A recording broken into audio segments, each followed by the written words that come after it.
Hot takes are everywhere, but they're often uninformed, and major news is biased. We've had enough of hot takes. We want informed takes. Join Kevin Briggins and Devin Smith as they have rational conversations about domestic politics, geopolitics, and military affairs. Things will get interesting as they bring in expert guests, even from across the aisle. Grab your favorite drink, get comfortable, and hop into the chat. It's time for Informed Takes.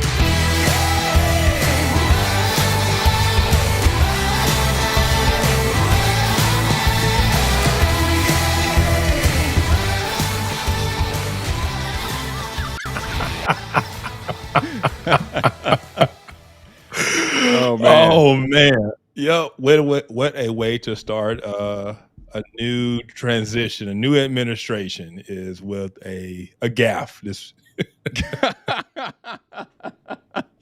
Yeah.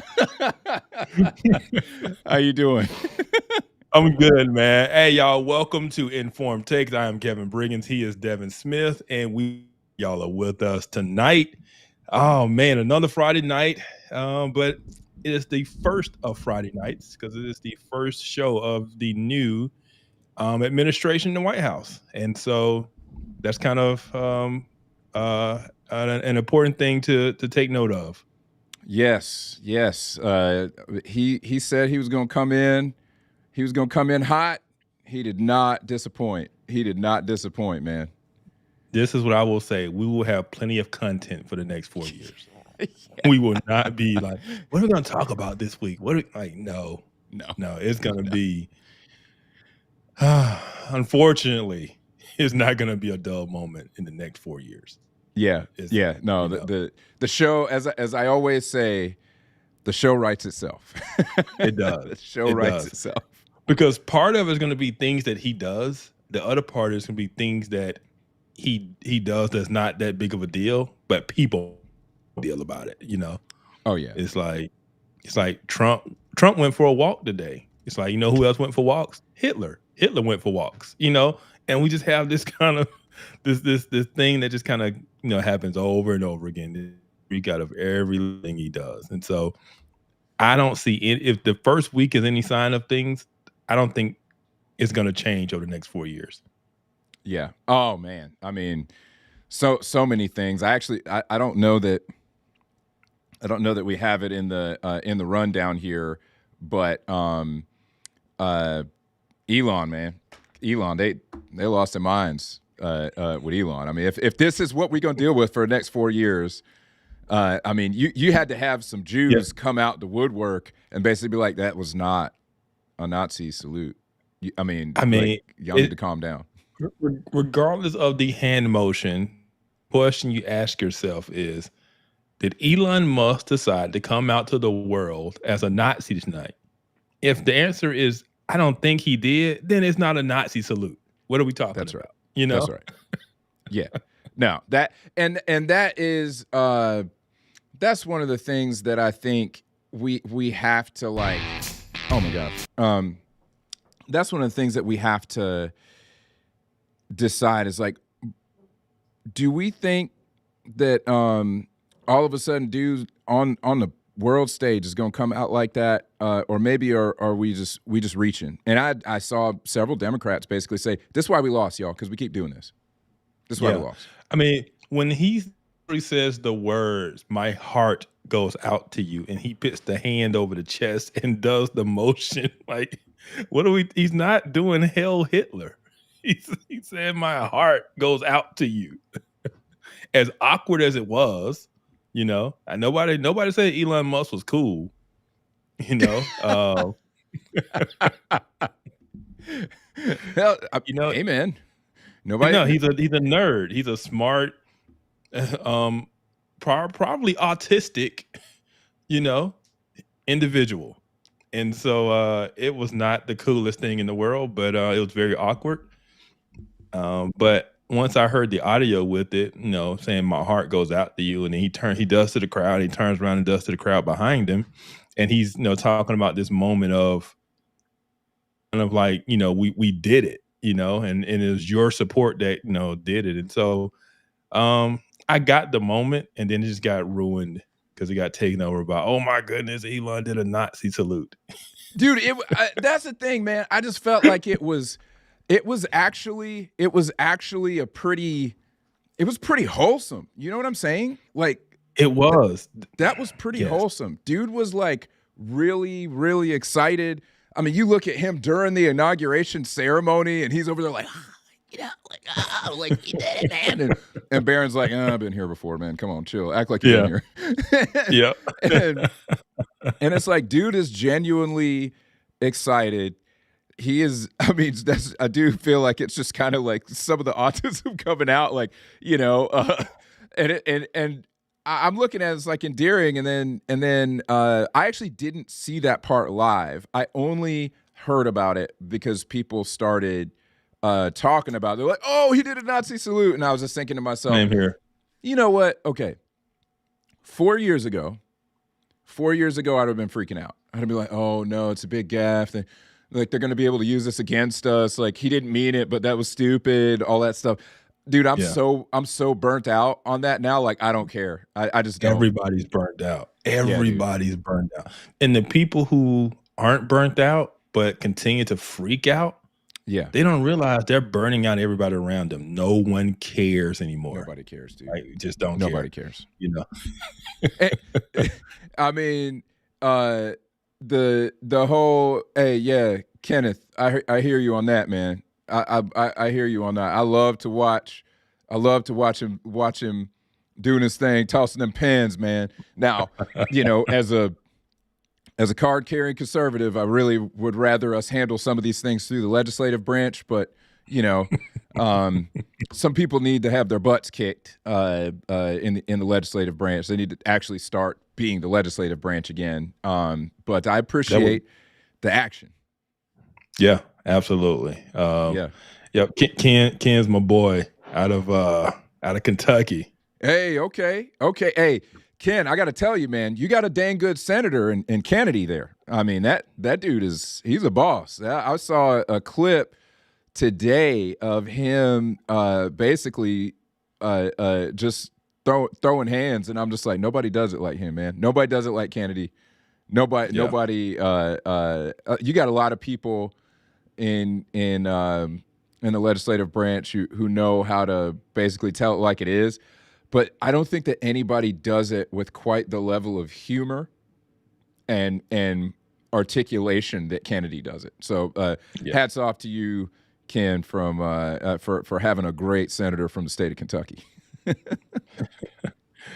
I will say this. I know we're going to get into our rundown, but it just hit me that you can tell, because Ken said Trump is different, and he is different, but to me, he's different from a standpoint of, from an organizational standpoint. Like, he came in understanding what he needed to do. Whereas the first time it was like he was trying to figure things out. He was trying to figure out DC. He was trying to figure out, politics or staff. How does this work? The Senate, just trying to figure everything out. This time they hit the ground running. Like, he has a team. And I know he kept saying, hey, he wasn't part of Project 2025 and all that kind of stuff, but I can't help but think that some of that engine is a part of his administration that is kind of running and pushing things, because they are hitting the ground running. Doge is hitting the ground running. And it's moving fast, and they are intent on making those changes that they refer to as the mandate. The American people have given them a mandate, and he is set out to fulfill it. And it's going to be interesting to see how much of it can he get done, how much opposition he's going to face, not just from from Congress, but from basically, lawsuits, people trying to challenge everything he does, trying to hold it up in court. But I've been impressed with just the way they've just hit the ground running. Yeah, man. I'll say that, I didn't anticipate, actually, I did not anticipate the lawsuit against Doge. I didn't see that coming, but it makes sense, of course. They're going to do that. I saw it coming. Yeah. Because the executive branch can't create an agency, right? Congress has to do that. Yeah. But they didn't create one. They renamed an existing one. It's semantics, but we'll see. Yeah. I mean, he said that it's supposed to be an external thing, which is, I thought that's basically how they were trying to skirt around it. If I were them, I would look at it as, hey, we're hiring, like they should just stood up an external entity, business entity that's being hired as a consulting firm, Outside government contractor. They can do the same. They can do the same work. Give them clearance. Let them do their thing. And I mean, I don't see why they couldn't do it like that, as opposed to opening up an actual trying to open an actual agency. Because even Elon has a White House email address now. Oh, and wow. So, so it's like it's official. It's a part of the government. He has an office, but yeah, you're right. It would have been a lot cleaner if it had been an outside kind of agency they brought in. But yeah, Ken, we're gonna get to the pardons on both sides. We're gonna talk about Biden's pardons tonight. We're gonna talk about Trump's. We got a rundown, man. So yeah, let's get Hey, real quick. Hey, yeah. You already know we unburdened, baby. We unburdened. Go get you we one. Didn't do it. Yeah, we did not do an inauguration show, and so this was our chance to wear the hoodies. Yeah. My man's he's so popular. He's a public speaker, man. He had you had 2 different speaking engagements on inauguration. Oh, MLK Day. Yeah, I did. He's a boss, man. I'm gonna be like you when I grow up, man. Got to get that good word out there. That's all. That's right. That's awesome, man. That's awesome. All right, so we ready to jump into some stories? But hold up. First of all, what you drinking on? Did you got anything? Man, I got some water. Are you thirsty? Listen, I've been dehydrated this week, man. I've been drinking too much coffee, way too much coffee. But my lips are dry. I said, man, let me just drink this water, man. Let me just. Well, we're in the same boat. I'm not doing alcohol. I'm not doing sugar right now. So no Forto lemonade for me tonight. So I just got some black tea, nothing in it, just tea and just water and just dirt water. That's all I'm drinking. That's right. Yeah, I that's good, man. That's good. You take care of yourself, man. You were illin last week. I was. It was rough. What did you have the flu or something, or? Nah, it wasn't the flu, man. First of all, it always starts with a kid. A kid gets sick first, and then it just goes down from there. But it was just sinus stuff, man. Sinus drainage. My throat was on fire. I was tired, fatigued, and like I told you, I was like, man, I can fake it and make it through. But I was like, I don't feel like it. I was just tired. And, so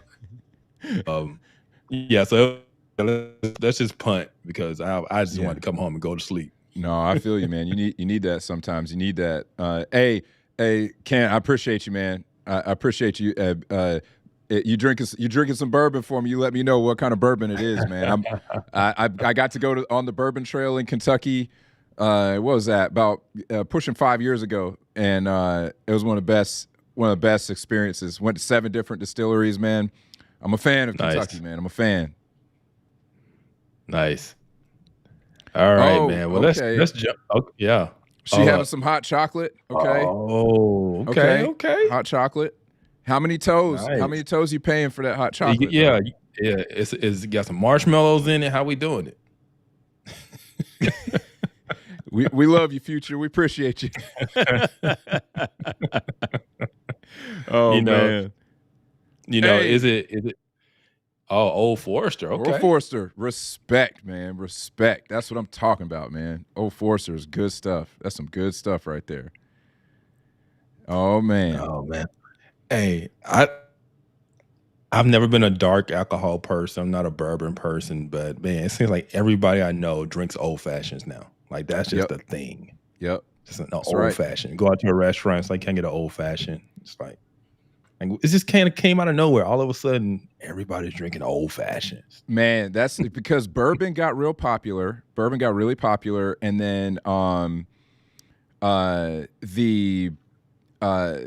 whole bourbon thing brought in bourbon cocktails, and now there are some spots where you can go and you can get yourself a smoked old fashioned. That's one of my favorite things. If I see that a place has a smoked old fashioned, I'm pulling the trigger on it because that is a just, it's not just a drink, it's a show. Like, they come with the wood box, they lighting it on fire, Oh yeah, all that stuff. Yeah, You get the glass and it's still got a bunch of smoke coming off of it, and everybody at the table's like, Man. dang, yeah. it's a You know good what that's time, man. called? Yeah, that's called bougie. That's what that is. Yeah. Oh man, you spend some time talking to Clarissa, and she would be like, that is him. He's bougie. That's me. Yeah. It's me. Yeah, yeah. I know. Hey, Future, I see you with your 3 toes. Got the real whipped cream. That's what's up. Now, this the question. Your is it the powder kind of hot chocolate, or is it like the chocolate bar that you melt with the hot milk? Like what we doing? Like how real you keeping it? I think that also affects the level of toes. I think that also affects the level of toes. Absolutely. Oh man. Hey, Ken, yeah, if I come out to Kentucky, man, if I come out to Kentucky, we definitely going to Buffalo Trace, man. We definitely going. Man. Yeah. Hey, but yeah, let's jump into this, man, because we got so much happened this week. So much. Man, real quick, as I'm queuing this up, Okay. so how did you feel about the national championship, the football national championship? You're a college football guy. I'm not. Yeah. Okay. Yeah.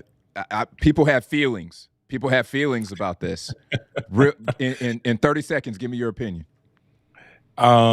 So I had no dog in the fight. You know, neither one of those teams is my team. The team I thought was going to won. It went how I thought it was going to go. And it just shows no matter how many teams you add to this thing, at the end of the day, there are tiers. I try to tell everybody there are tiers to college football. And those tier 1 teams are going to win it every time. It doesn't matter how many teams you throw in it. It doesn't matter how inclusive you try to be. At the end of the day, the big dogs are going to win it. So that's what happened. That's interesting. I saw people complaining that that OSU won. I did not watch the game, and I didn't know what happened, man. I didn't know if it was it really something bunk or something, or was that it? No, I mean, Notre Dame's a nice team. They're what I call a tier 2 team, right? Yeah. They're going to recruit somewhere in the 10 to 15 range every year. Their recruiting class is going to be. Ohio State is going to be top 3 every year. It's just a difference, you know. And when those 2 teams on the field, you just see the difference. It's a difference in speed. It's a difference. It's just a difference. You can really tell it. And so, yeah, it was a different class level. Yeah, and it played it out that way. So, well, to all the people who did want OSU to win, you know, I understand. I'm a Clemson guy. I ain't been able to watch my team win for a minute, so y'all can feel. Though I'm in Georgia, that was fun. Hey, but, I don't know if he's watching, but shout out to Dr. Furnish, who we had on to talk about Islam. He's an Ohio State grad, so I know he's excited that they won. Yeah, man, that's awesome. That's awesome. All right, let's jump into these stories, man.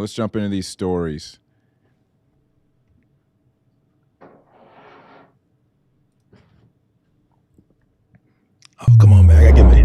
There we go.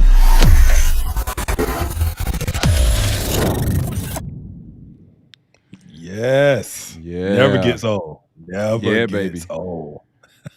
So Biden's been he's been a little active on the pardons, hasn't he? Man, was he? I mean, he went out the door just like, and you get a pardon, and you get a pardon, you know? Um, it's it's so frustrating because it's so hypocritical.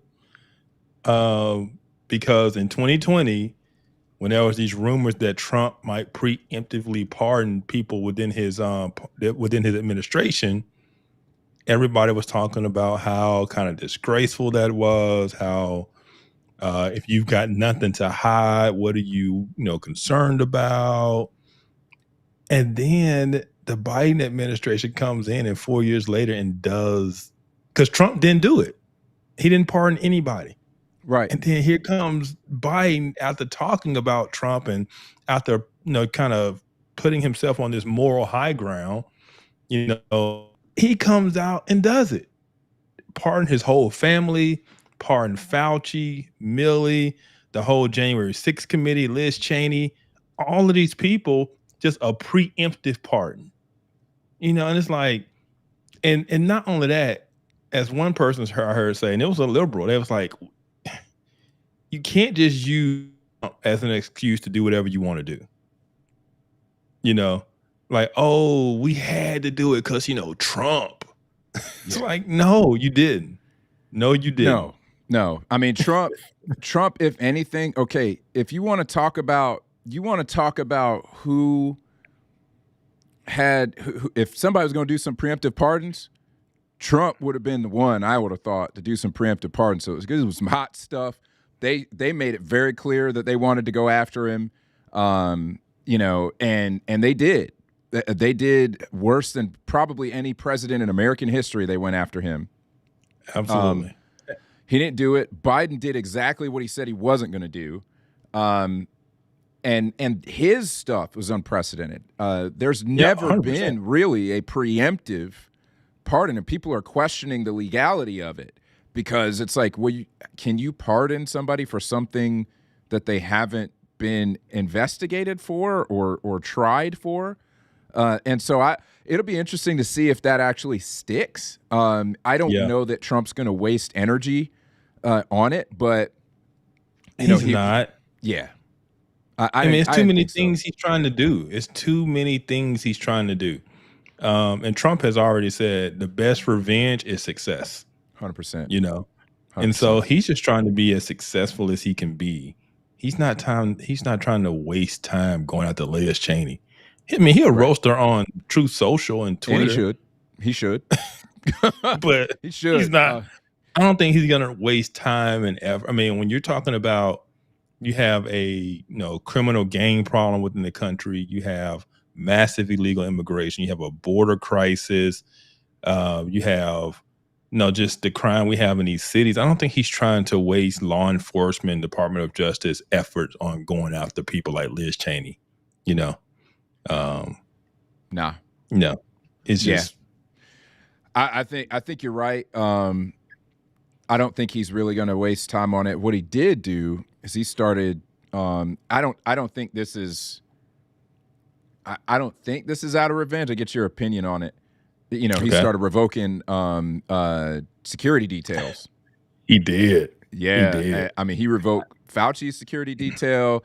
He revoked Bolton's security detail. Some people saying that they wish he didn't do that because of how much Bolton was responsible for putting the smackdown on Iran. That they're concerned for his life. So I can understand some people saying like maybe not Bolton. Maybe don't do that to him. But what's your thoughts on that? You think that's revenge? You think it's saving money? What you think? It's kind of hard for me to have an opinion because I don't know how common that is between administrations, because something like this never gets announced.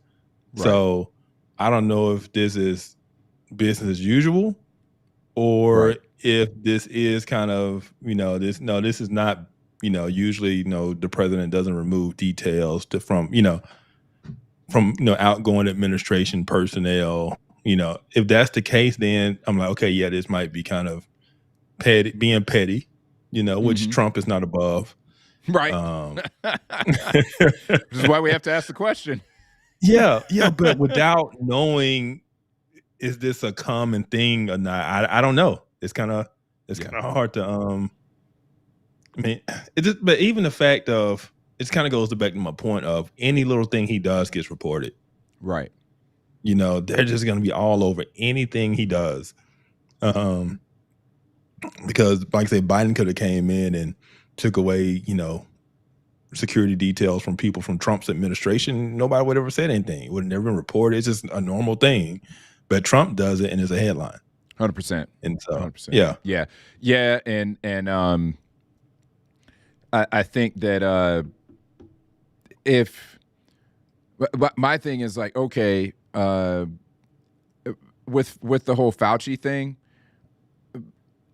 I don't know what's going to happen with the pardon, especially because Rand Paul has made very clear that he ain't trying to let Fauci off. He's I know. He's trying to go after him.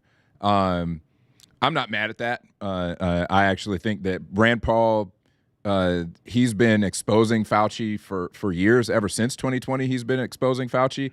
I'm not mad at him doing it. I would say Trump, you know, doing it would be a distraction. I think Rand Paul doing it, go forth and conquer, sir. Expose that junk. But I don't know if he's going to be able to touch him because of the pardon. I don't know. No, he won't be able to touch him from a legal standpoint. And I'll say this too. The pardons only protect you from federal charges. If some state brought charges, then the pardon doesn't play. You know, it's not a factor. But trying to get him on some type of state charge, that's gonna be, you know, that's gonna be difficult. I mean, you can prove that he lied, but lying before Congress, of course, that's a federal charge. You can. I mean, you can try to. You can spin anything. We saw with the Trump cases, they can spin a law to mean or say whatever they want to say to get to what they want to get to. You know, so it's not impossible for some state attorney general of a red state, you know, to just be like, you know, his actions, you know, negatively impacted the state, cost the state millions of dollars based on his recommendation, not just recommendations, but demands, essentially, right? And they can say based on his, you know, evidence of lying and blah blah blah. You know, you can draw up charges of anything, but I hope nobody does that. We don't have time. We don't have time for that. You know, if you want to ruin his reputation, you want to expose how much he was lying, go ahead. You know, do a whole Fauci documentary exposing the guy. Yeah. But we need to move. We got to move on, man. We got important stuff to do. We got business. Yeah. You know? Yeah. As long as it doesn't get in the way of business, you want to expose the guy, I'm all for it. All for it. Yep. I think that you know, the other executive orders, and you know, obviously we'll talk about that, but the other executive orders have shown he's not wasting any time, not wasting any energy on vindictive stuff. He's getting on it, man. He's getting on it. Yeah. And I'm not gonna say, like I said, I'm not saying Project 2025, but the reason I like the idea of Project 2025 because the whole purpose was to have a plan of a conservative administration coming in and affecting and changing every level of government, of the federal government. And that seems to be what they're doing. Yeah. So it can be Project 47, it can be Project 2025. I don't care. But that type of initiative and intentionality is what I appreciate of what's going on right now. Absolutely. Yeah. I mean, everybody's freaking out about Project 2025. I was looking through Project 2025, and I never read the thing cover to cover. It's massive. It's 900 pages. Yeah. No. Yeah. I wasn't reading that whole thing. I think the way that Trump described it, when he was being honest about it, you know, it's just basically like, hey, there's some stuff in there I like, some stuff I don't like, you know. I think that this is the spirit of Project 2025, though. Clean house. Yes. Yep. clean house. 100%. That's what it's supposed to be. And I've never seen anything like this in my life. Man, every time I hear about new executive order, and there's some great Twitter threads out there that have been done a good job of actually like chronicling the executive orders, what they do. And I read those Twitter threads, and I was like, man, let's go, dude. Let's go. Yeah. Let's do it. Let the good times roll, baby. Future said, I don't know what he could be charged with and convicted at state level. It'd be interesting to see how it plays out. Yeah. I mean, for the most part, I think we just need to focus on erasing all of the mess that has been done over the last 4 years. And it would be amazing is if we could erase some of the Obama era mess as well. And I think that they can pull it off. I mean, it is. Oh, it is. I mean, a lot of the stuff we're talking about wasn't things that the Biden administration initiated. A lot of stuff started with the Obama administration. And so, so all of these things that are rolling back, we are going back. They call it the counter revolution. Mm-hmm. Obama started this revolution of hope and change. And what Trump is the counter revolution. And he's coming in to not only counter what they did, but to make it to where they can't come back in 4 years and implement the same things. He's trying to totally restructure the federal government in a way to where that level of bureaucracy and that's another thing.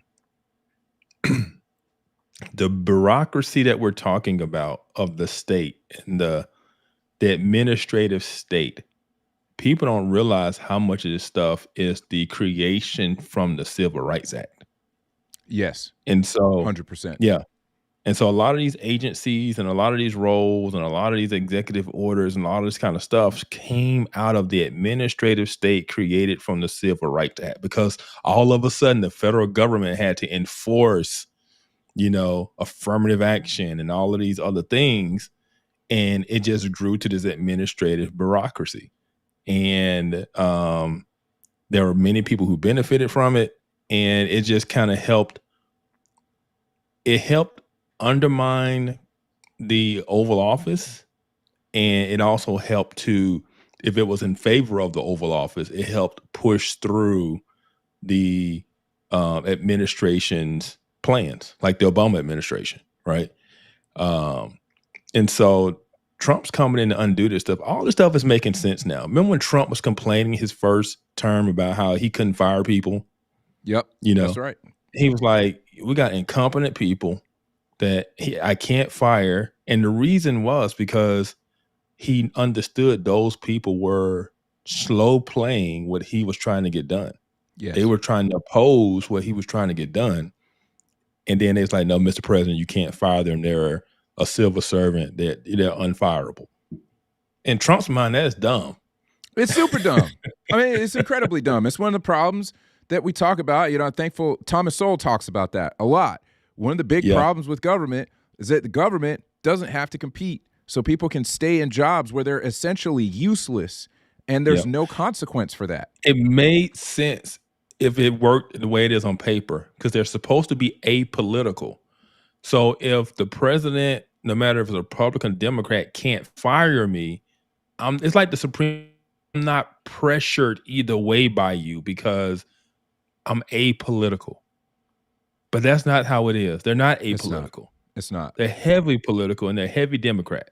Yes. And what they've tried to do is slow play any Republican administration from getting anything done. Because even if the executive order goes out, they can just slow play the rollout of it, try to wait them out 4 years, and then like, okay, yeah, scrap that. We're not doing that, And that's what Trump was like, okay, yeah, you're gone. You're fired. You're fired. I mean, they're cleaning house this time. They came in with a plan. I mean, all the DEI positions are gone. Yep, just gone. I'm excited. That's all I can say. I'm excited because, and it doesn't matter what side of the political aisle you fall on.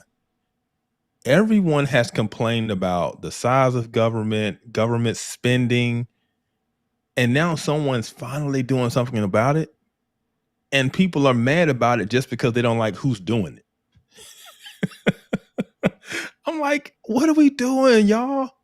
I thought this is what everybody has complained about. And someone's Yeah. finally doing something about it, and you're mad because MSNBC told you to be mad about it. Listen, if It just doesn't make Obama sense. was doing this, if Oh, they'd be Obama was all. doing this, bro, they'd be singing his praises, man. Oh, he's cutting waste. He's not Mhm. spending the people's money frivolously and all this stuff. Yep. That's what would be said. Yep. And I mean, I like the idea of non-career politicians, successful business people like Trump, Elon Musk, Vivek, when he was a part of it, coming into the government and going, this is stupid, this is wasteful, this is inefficient, and these are the changes we need to make this better. That's Yeah. what we need, you know, instead of career politician that just wants to continue to run the system as the system has been running, you know, play the political game, you know, move up to the next seat or whatever. Like, I'm glad that we're not dealing with that. That's right. They're not staking their careers on politics. And so they're coming in to make wholesale changes, and I'm all for it. Yeah.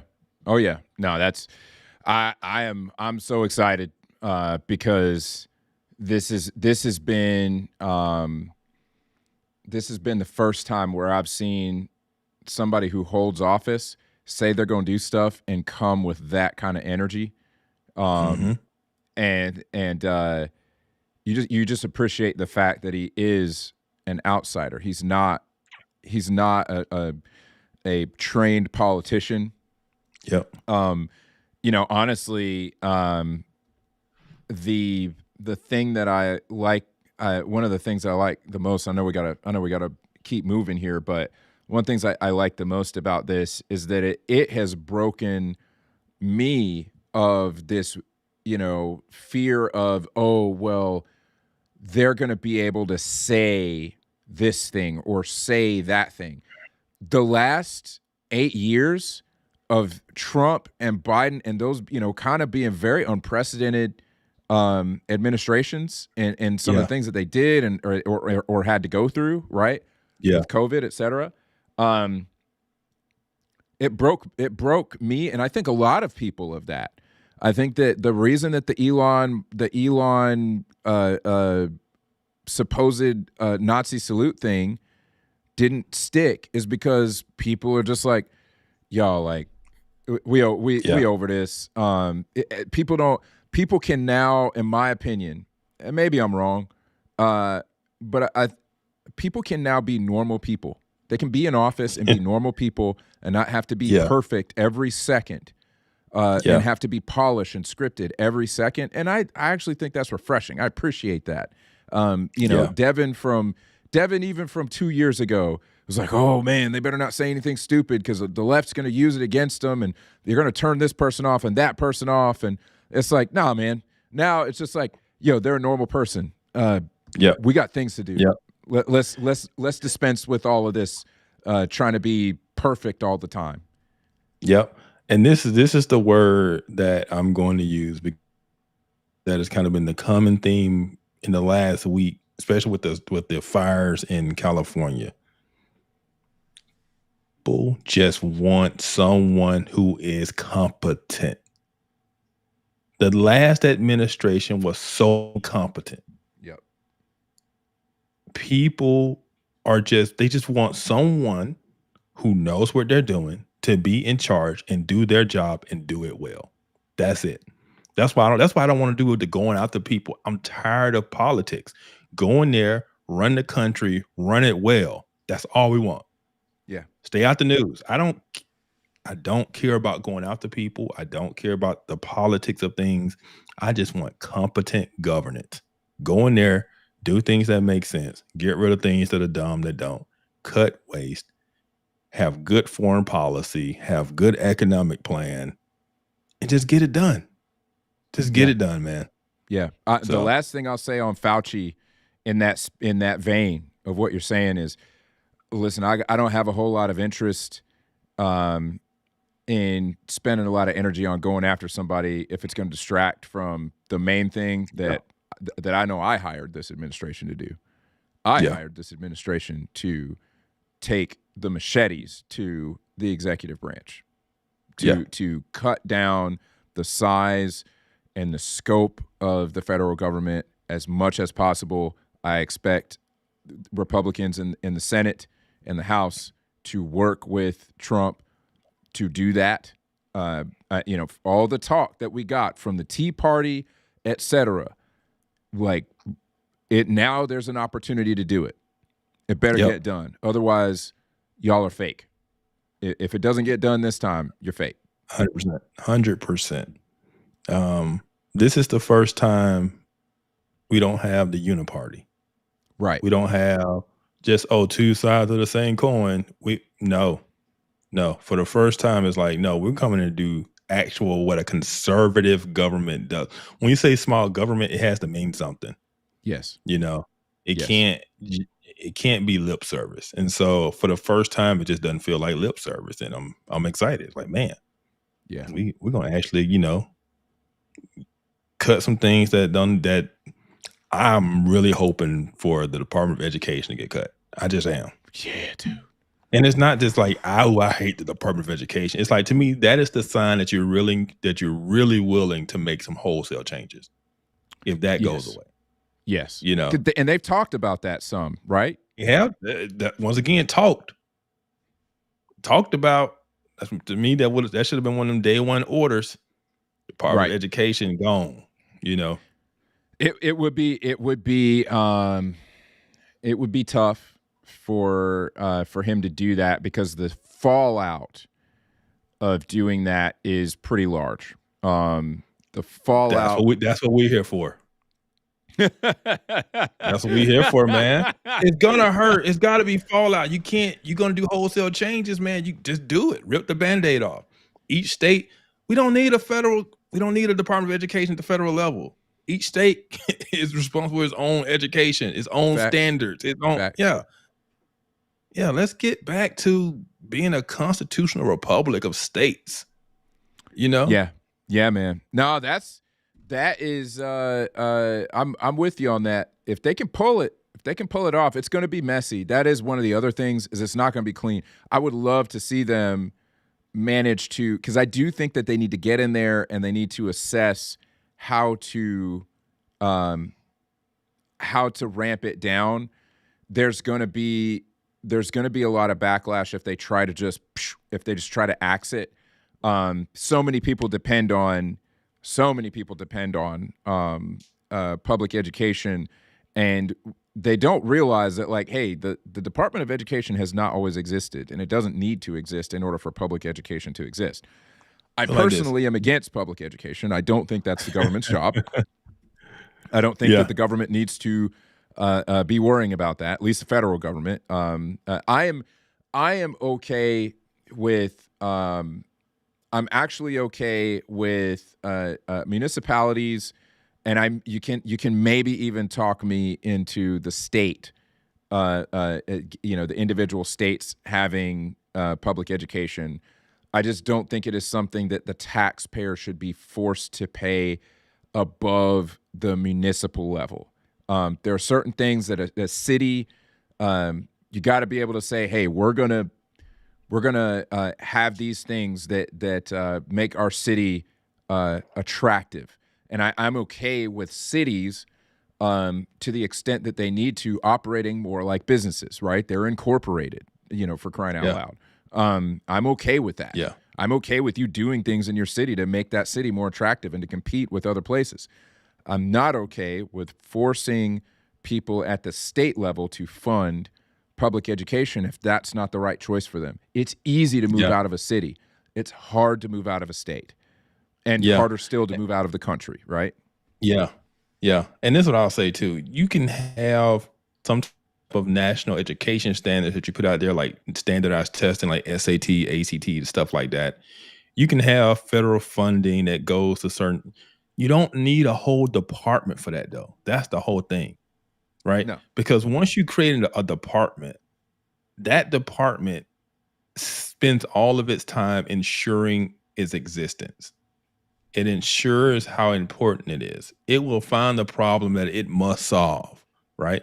And it just grows and grows and grows. And not just grows in size, it grows in the amount of power it has because they're always trying to justify their existence and take on more and more things. And so if you just get rid of the actual agency of it, get rid of the whole department, first of all, you've got so much redundancy and waste, and this secretary, the secretary to the secretary to the secretary, and all bye, you know.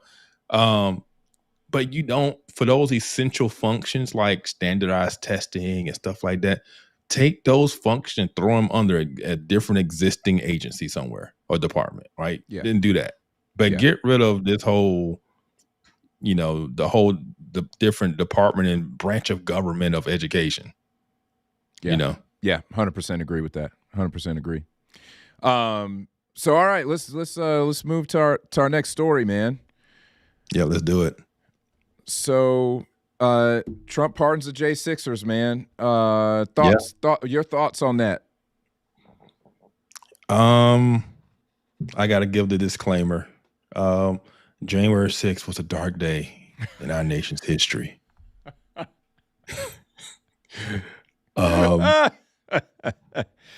is right up there with those other infamous dates, such as 9/11, such as, Pearl Harbor, the storming of Normandy. January 6th is right up there. With that said, there shouldn't be nobody else in prison from that day. They made the point. It was dumb. They should have never done it. They got caught up in the emotions of the election and they got carried away. But they made an example. It's time for everybody to be out. I get the fact that it was federal. I get the fact that of the context behind the riot, but I just can't ignore the double standard. That's what's bothering me. Yes. Because I mentioned the fact that there was no crime on January 6th that was committed that anyone should still be in prison for. And somebody commented and basically went through the whole spiel about threat to democracy and transfer of power and all that crap. And all I said was, how many BLM protesters are in jail from the summer? Right. How many? If they're not in jail, don't put the J6s in jail. Don't praise one. Don't post on social media, hey, this is the website to go to donate to bail out the rioters. Because first of all, if they're getting bailed out, that means they did something to get arrested, right? We're talking about the people starting the fires. We're talking about the people causing destruction. And Democrat politicians, Kamala Harris, is on Twitter putting out the link, hey, this is the fund to go bail them out. And then on January 6th, you want to clutch your pearls? Nah. Let those people out. That's right. I'm sick of this double standard. I agree. If it was even-handed, I mean, okay, go ahead.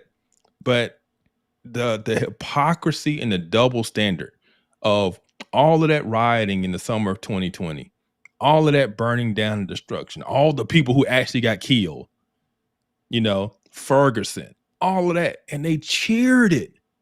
And then the minute the political right has one riot, one incident, they want to clutch their pearls and talk about 9/11 and all this stupid crap.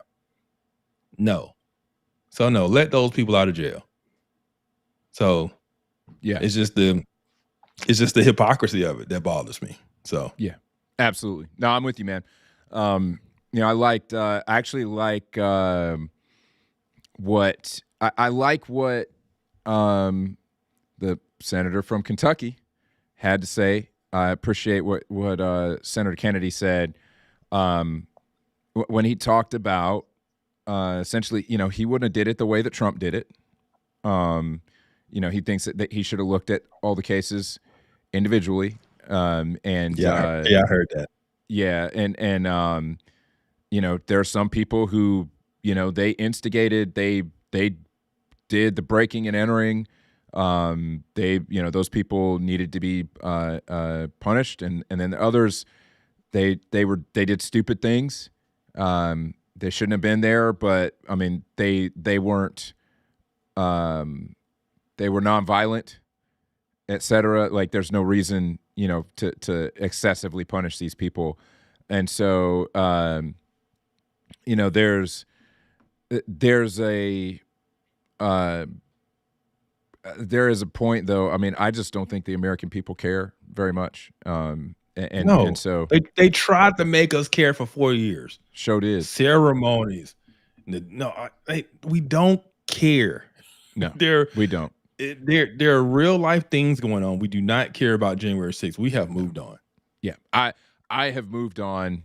I was disappointed in the right for 100%. kind of defending it for a while, but for the most part, I'm just like, look, man, any sort of like disappointment I have, I'm past that, and it's been massively overshadowed by, in my opinion, how that J6 committee handled themselves. I'm not happy that Biden preemptively pardoned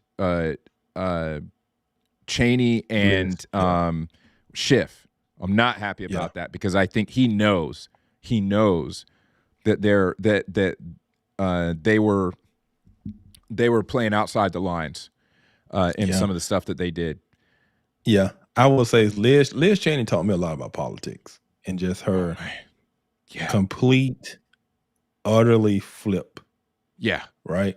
Yes, she did. With no bones about it. Well said. Like, I don't understand how anyone who considers themselves a conservative. Oh yeah, and I'm talking about within even the conservative Christian circles, the Russell Moores, David Frenches of the world. Yeah. What call yourself a conservative? And then, regardless of what you think about Trump as a person, the agenda of the Biden-Harris administration is just trash. It is utterly trash. Yeah. Trans and kids and all of this type of stuff. Men and women's bathroom, men's and women's sports. All of this just crazy. The inability to define what a woman is. Like, completely lost their minds. But yet you're concerned. But Trump is just so bad that you go vote for that? You go support that? Nah. Right. You taught me a lot about politics, because it really did feel like it was just a uniparty. Yes. It was the uniparty against the outsider. Yes. So it really wasn't about the politics. It wasn't about left or right, conservative or liberal. It was just, y'all just want to keep the train going. Yeah. That's all it was about. This person disrupts the train. We want to keep the train going. So we're going to paint Orange Man bad together, and we're going to join sides. And because we want to keep our lobbyists and our, military industrial complex and all of this type of stuff going the way it's going. And he's trying to mess up our good thing. That's what it came off to me, because it was no longer about principles. It was no longer about what is the role of government. No, all of that went out the window, and it was just us against him. And it's like, what is this us? How do you team up with that? No. And it's because you just want to keep the establishment going. Yeah. That's well said, brother. That's so well said, because the same thing happened with me. When I saw her do that flip-flop, when I saw French do the flip-flop, obviously I was able to watch it because he's, very public with his thoughts and his writing and all that. You're able to watch how some of that went. But I mean, to see the flip-flop from Cheney, who's sitting in office. You say you're a conservative. Not just Liz Cheney, Dick Cheney. Dick Cheney going to vote for Harris? You want to talk about uniparty? When I saw that, I was like, okay, now okay, now I see what you really are. And now I Mm-hmm. understand why Republican politics has worked the way it has worked for so long. And that has made me more thankful for the shakeup. It's made me way more thankful for the shakeup. Yep. Do I like everything about the shakeup? No, I don't like everything about the shakeup. We got to make sure that we stick to I don't have conservative to. small government principles, but I'll take the shakeup over that any day of the week. I'm just saying. Yep. 100%. And yeah, you're right, Ken. I missed the old Russ Moore too. 2016 broke a lot of people. Trump derangement syndrome is so real. Yeah. So real. Yeah. Even as a never Trumper back in 2016, I never had Trump derangement syndrome. No. I was never overly emotional and thought this guy's the worst thing ever. And no, that wasn't my reasons for like not supporting him at the time and saying, I don't think we should as evangelical Christians. I don't think, I had my own thoughts on that, but I never had Trump derangement syndrome. Right. These guys lost their minds. David French used to be one of my favorite political commentators. Yeah. And he just completely went off the rails. I used to listen to his podcast. He had a podcast called Ordered Liberty. I used to listen to his show. And I thought he was a voice of sanity when I felt like we were kind of forgetting who we were on the right.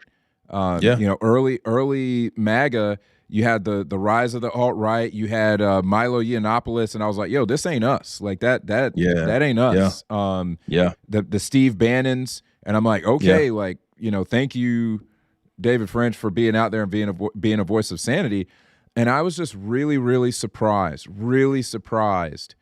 at the change. And I heard that he had gone through some stuff. He and his family went through some stuff with conservatives after he had voiced certain opinions, and maybe that pushed him over the edge. I'm sure it did, but when you run to the New York Times, you got people like Barry Weiss leaving the New York Times because they're so progressive and out of touch. And here you are supposed to be a conservative, and that's what you run to? Right. That's your safe space? Come on, man. Yeah, I mean, yeah, like you have a lesbian who wrote for the New York Times, historically pretty Democrat, pretty lib, and she leaves because it's too extreme for her up there. But you feel comfortable up there, my guy? Yeah. And he never said that he felt completely comfortable, but they sure loved him. Because they use just the right articles to bash the right and to bash Christians. They loved him. Yeah. I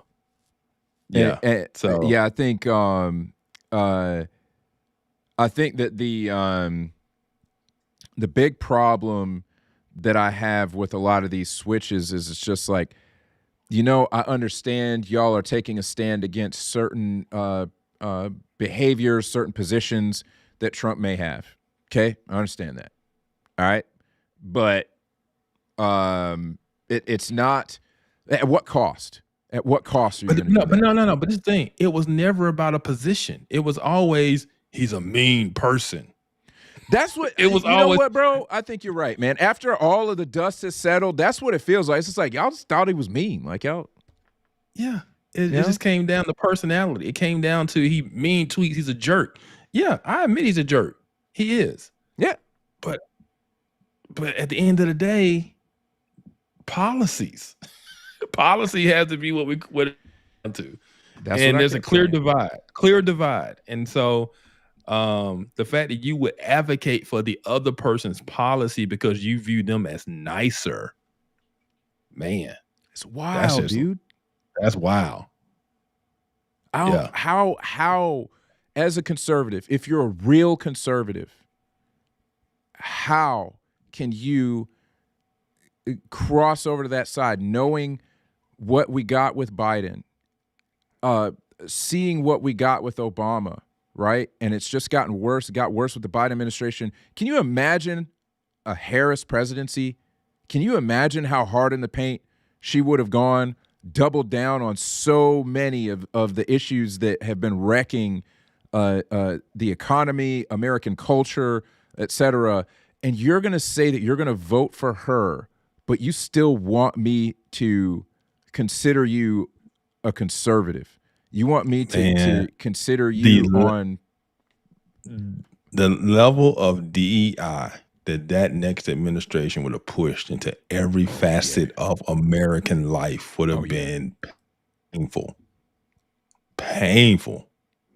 You know, they would have been like, if half of your company isn't women, you're gonna get fined. Like it would, you know, African Americans make up 13% of the population. If your numbers are below 13%, you're gonna get fined, right? So, you know, people just getting hired for jobs just to meet the quota numbers, right? Just it would have gotten crazy. It would have been crazy. And instead, we get the opposite. We get the tearing down of all of those things. Target announced today that they're rolling back their DEI stuff. Target, you know, because it's dumb. It doesn't work. It makes your workplace worse. And a lot of these companies were just doing it because they got pressured and bullied into it by the woke mob. And ESG. And I mean, you actually had ESG. Firms ESG, like BlackRock were putting the thumb down. They were putting the thumb down. They're like, hey, if you want to continue to receive investment from our funds, you want us to keep putting people's 401ks in your company, we are going to put the thumb down. And so you better be having this many minorities or women or whatever on your board, all that stuff. And so you saw these companies basically like, well, they're gonna materially hurt us if we don't do this. And they caved, you know? Yeah. I saw this one interview, this guy was talking about getting debanked. He said a lot of the guys he knew in companies just got debanked because they didn't hold the right politics. Mark Andreessen from Andreessen Horowitz. Yep. He talked about that. And that's scary. It's very scary because we think that stuff's only happening up in Canada. It was happening down here. And funny how it didn't get reported on down here. Funny how it didn't get reported on. Yeah. Mark Andreessen had to tell me that on a podcast. Yeah. He had to tell me that. That's how that broke, on a podcast. Nobody else was talking about that. Yeah. And so that's one thing I haven't heard this new administration talk about. We got to get rid of ESG. That has to go. Well, thankfully, before Trump started coming in, when people started, when the vibe shift happened, because the vibe shift started happening before the election for sure, especially at the beginning of last year, you started to see major companies start to basically start to abandon ESG policies. You had BlackRock themselves before the election. BlackRock themselves, if like following the business world, they were talking about how in calls where they're talking about how they're going to proceed. They were talking about ESG stuff less, and then eventually BlackRock actually said, "Well, ESG's become a bad word, so we're going to do away." We're going to do away with that. I don't know if they are 100% going to let go of it. I don't know, but I know that the pressure now is on them to let it go. It's a social credit score, and that's just communism. Yeah, we got to get rid of ESG. 100%. Yeah, that's what it is. That's exactly what it is. And I know that companies themselves are backing off of it, and I don't think that BlackRock any further, if they try to push this stuff, they no longer have the perceived moral high ground on this issue because the public has moved away from it. So BlackRock will be threatened if they try to push it because people see that it actually hurts shareholder returns. And when you start messing with shareholder returns, that's when you actually can get in trouble. They have a fiduciary responsibility. Yep. Yeah. So it's been evident that it hurts shareholder returns, and I think they actually are truly backing off because they will get sued by by rich people, you know, and probably there could be class action lawsuits. So I think we're going to see them actually back off of it. Yeah. I hope so. All right, man. What's next? All right. And while I'm switching to this next story, I just want to say thank you to folks coming in from Twitch. This is the first night that we are live on Twitch. Nice. So we are now pushing out to Twitch. Tell your friends, and hopefully be going live to Twitch every Friday night from now on. So yeah, let's jump into story number 3. Yeah, man. Ooh, man. Yeah. So we got a couple of things actually. You talked about the border and illegal immigration stuff. Yeah. So the Trump administration ICE has already started going in and wrapping up people. What's the ICE director name? Holman. Yeah. So he has said, hey, day one, it was crazy. He said, we already know where these guys are. We've got, people with criminal records, rap sheets, and he talked about prioritizing. And he said, those are the people we're going to prioritize first. And he said, we already know where they are. So it's one of those things of, because he was the former ICE director, right? And now he's over Homeland Security. And he's saying we know where these guys are, which means the Biden administration would not allow them to go do their job. And so instead of being able to go do their job, they just kind of say, all right, well, we know where these guys are. And so day one, Trump's in office, they go initiate and they go start rounding up these guys. The one video that's going viral, the Haitian guy, he said, thank Obama, and he thanked Biden. That dude's got 17 arrests. Why is he still in the country? 17. That's what I'm talking about. So I was talking to a group of guys today, and I said, the reason illegal immigrants are in danger of being deported is because the levels of complete failure of the Biden administration. If they had not allowed the crisis at the border, if they had not put illegal immigrants back on the streets after they were arrested, right, because of criminal justice reform and social justice and all this type of stuff, then people wouldn't be fed up to say kick everybody out. But people are so fed up because it became such a problem to now people who we really probably feel like shouldn't be in danger of being kicked out. Now they are, because it is a heavy-handed approach now, which I'm not really for. I'm just going to put my cards on the table in terms of I'm not for the heavy-handed approach. I get it. If you came in the last couple of years and you've been in this system, and I get it. Yeah, you got to go back. You got to go back home. But when we talking about every illegal immigrant, people who've been here for maybe generations or 10 years, like, leave those people alone. They're here now. Like, yeah. And so that's what I don't like, the heavy-handed approach, and not differentiating between, people who the Biden administration flooded in and people who have just kind of been here for, 10, 15, 20 years, with no problem, law-abiding citizens or, non-citizens. And so, yeah, that's my take on it. I'm glad that they're shutting the border down, because this is always my issue, because people always want to talk about pathway to citizenship. And my point was, we can't talk about a pathway to citizenship for people who are here until you fix the border. To me, the analogy I like to use is like, it's like having your basement flooded, right? And you're trying to figure out what to do with the water in your basement, and the pipe's still busted. Like, you got to fix the pipe first, and then you can decide to do with the water in your basement, right? So talking about what to do with people who are here, made no sense to me unless you secured the border. You got to stop the flow coming in first. Otherwise, you're not solving the problem. And so I love the fact they're securing the border. He's ordered, troops to go down to the border, active duty and National Guard. He's going to lock it down. And so I'm appreciative of that. Okay, now let's talk about what to do with everybody that's here, right? And it's got to be different categories. It can't just be, oh, you're not a U.S. citizen? All right, boom, you out.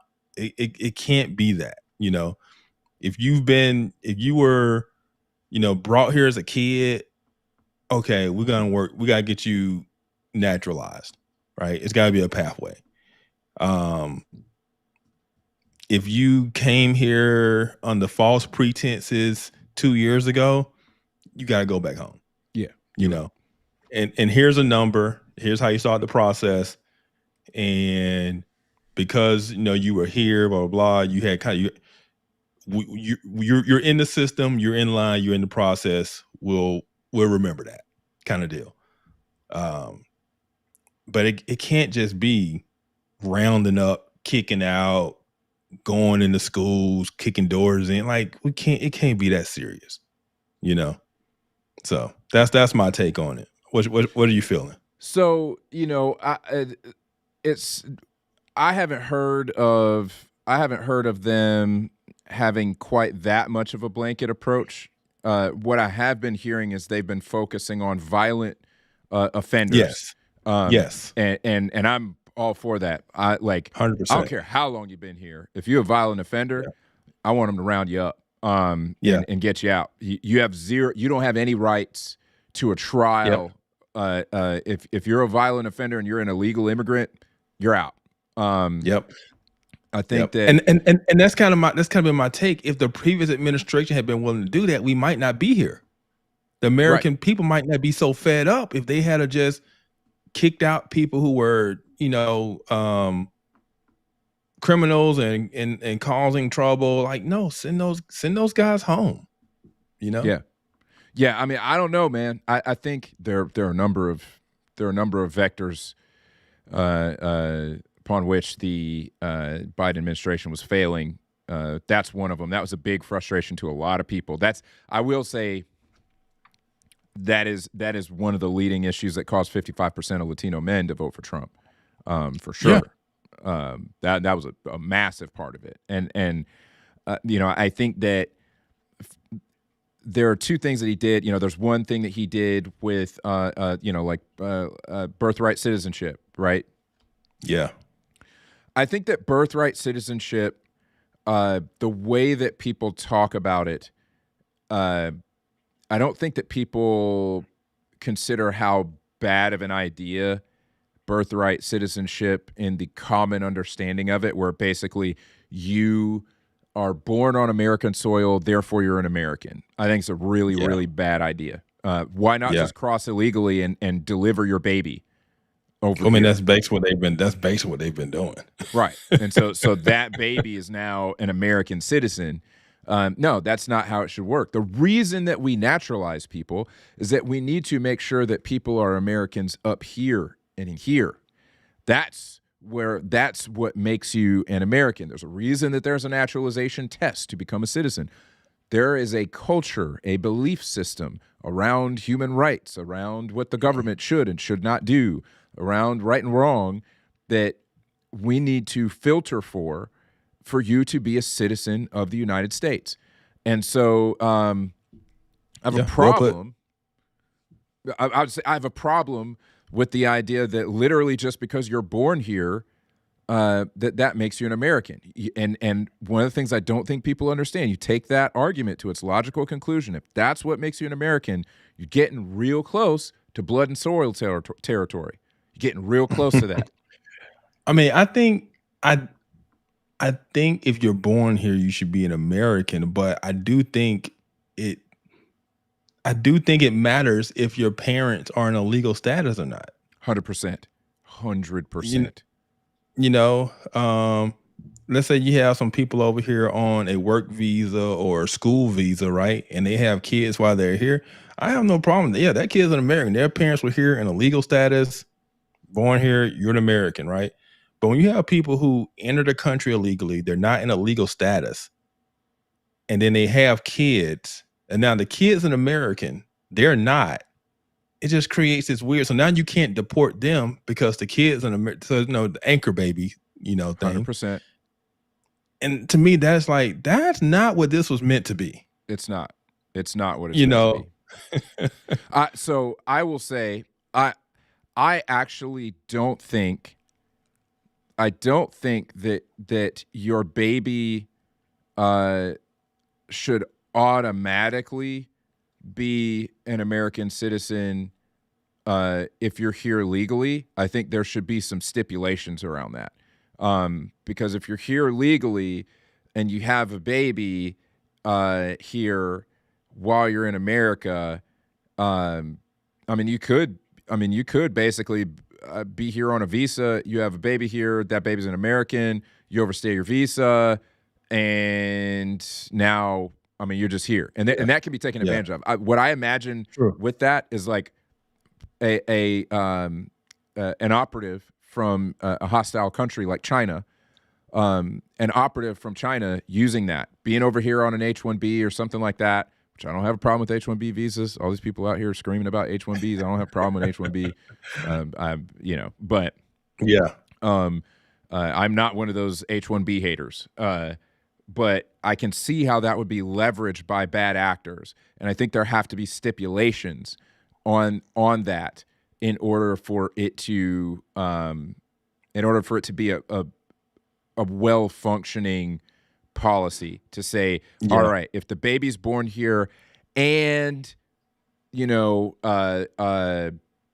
parents have at least started the process, or they've been here for a certain amount of time, like you get over here on a legal visa, and 90 days later you have a baby. That baby's an American citizen. We don't know if you really an American or not. And so I got you. I tend to lean towards if you are here legally, excellent. You had a baby here. If one of the parents is American, that baby's American. If neither of the parents are Americans, that baby, in my opinion, needs to basically your country of origin, whoever the mother or the father's country of origin, that's up to them whether they want to accept that baby as a citizen. We can automatically give that baby a visa. We can do that. I'm for that. We can automatically green card that baby, but I think your parents should have to naturalize. If you're a minor, your parents should have to naturalize for you to get citizenship. I do think that it makes sense if your parents come here, they're immigrating here, they have you while they're here legally, and they go through the process of naturalization, then the children should automatically become citizens, in my opinion, if that's how it goes down. But so I think there are ways to protect from it being a bad situation. Hey, Vincent. Yeah. Appreciate you coming in, man. Appreciate you watching. Absolutely. We'll see you next week, man. Yeah. I will say this. I got two thoughts. One is I've never really thought about how other countries do it. Right? If I'm overseas, now I know in the military, right? It doesn't work it doesn't work like that. You can be stationed in Germany as a military member. You have a kid. Your kid is not a German citizen, right? It's just, but but I know that's like in a military status. If you just had two Americans that were over there on some work visas and they have a kid, that's American what citizen. is an American? Yeah. Germany's like, nah. Right. Yeah. I've never thought about how other countries do it. My other part of that thinking is, well, this is the way we've always done it. It's always been, you born on this soil, you one of us. So and is that not? And I will go to. That's a great point. Has that not been one of our problems on the right? Is that this is the way it's been done, and so we're gonna keep doing it. In my opinion, that's That's like a Cheney Bush era conservatism. You know what I'm saying? No, because that's not conservative. That's not a Republican right wing thing. We're talking about the Constitution. Right. We're talking about founding fathers. This is how it's always been done. That's what we should. That's what we're conserving, right? And so, if it's been like that since day one, why are we trying to rethink to change it now? That would be my other argument. Well, other than the only thing I will say was the intentions ever for someone in a non-legal status and a legal alien for that to be true for them and their kid. Did they ever have that in mind? Yeah. And so that would be my only, concern. But outside of that, it's like, man, you were born here, slap red, white, and blue stick on your behind. Yeah. I mean, I think that so there are some things that because I don't treat the founding fathers as infallible. They didn't treat themselves as infallible. I do treat them generally as having the right idea. And so I generally want to protect the Constitution, the intent of the Constitution. The only time I ever want to change the Constitution is if we can find by logical deduction something that might have been an oversight a more cultural thing at the time that doesn't stand up when measured against truth. And when I say truth, I mean, the principles in the scriptures, which were the major influence of the way that this country was founded and the Constitution was framed. If we find something that says, hey, we're getting towards being a more perfect union by aligning closer to the truth, then I'm okay with adjusting something. And so, the question I would wind up asking is, what does the scripture have to say about that? No, I'm going to get you on my side now. Okay. Yeah. Because, you're okay with adjusting something. You're not okay with adjusting something in the Constitution through an executive order. I am not. I'm not. Exactly. 100%. Exactly. So you're like, okay, we're going to do this thing. You got to do a constitutional amendment. 100%. 1,000%. All right. Yeah. No, we 100 on that for sure. That is because that can be reversed by the next administration, and also you don't. This is not what we wanted the executive branch to be. This is not what we wanted the executive branch to be. The founders wanted the government to operate slowly. I hate that Trump has to handle so many of these things through executive orders to try to get the country back on track. And for the most part, I don't agree. I don't disagree with his executive orders. I'm pretty happy. With most of them, at least in whole or in part or in whole. But I'm with you on if we're going to make a change to birthright citizenship, the way that it is in the Constitution, it needs to be done through the legislative branch. And I feel like this, and I don't want to do it the way the left does it. That's because right. the left does the other thing, not just executive order. The left uses the courts. Yes, they do. So so what they're going to do is somebody's going to bring a lawsuit against it, which they already have. That's right. It's going to make its way to the Supreme Court. The Supreme Court's then going to rule, and now we have basically changed the Constitution through judicial interpretation again, right? Yes. Which is what the left has been doing for decades, which just drives me crazy, right? And so I don't want to go that route either. That's the route we're going to end up going, but I don't want to go that route either. No, it needs to be amend the Constitution. 100%. Legislative branch. Yeah. Amen. So. Future checks and balances have entered the chat. That's what I'm talking about. Checks and balances, people. Checks and balances. Yeah. All right. So we still got so much more to get through here. I know. So we actually got a video to queue up about the asylum flights. Let's take a look at that real quick if you're ready. So Let's hear what they got to say about this.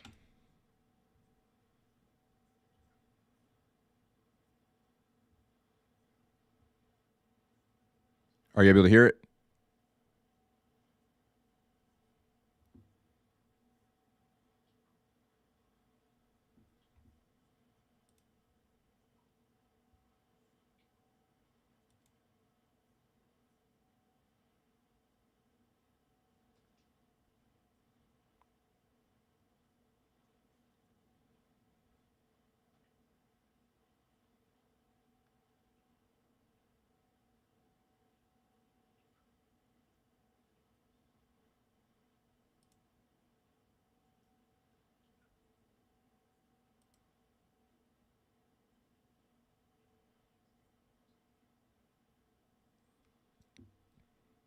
Oh, hearing it, we got no sound. Hold on, let me try to fix that. Not sure why we're not getting sound here. Apologize about that, folks.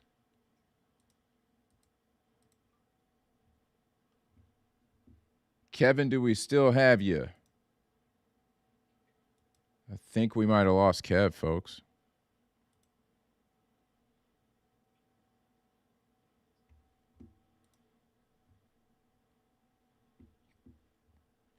We might have lost Kev.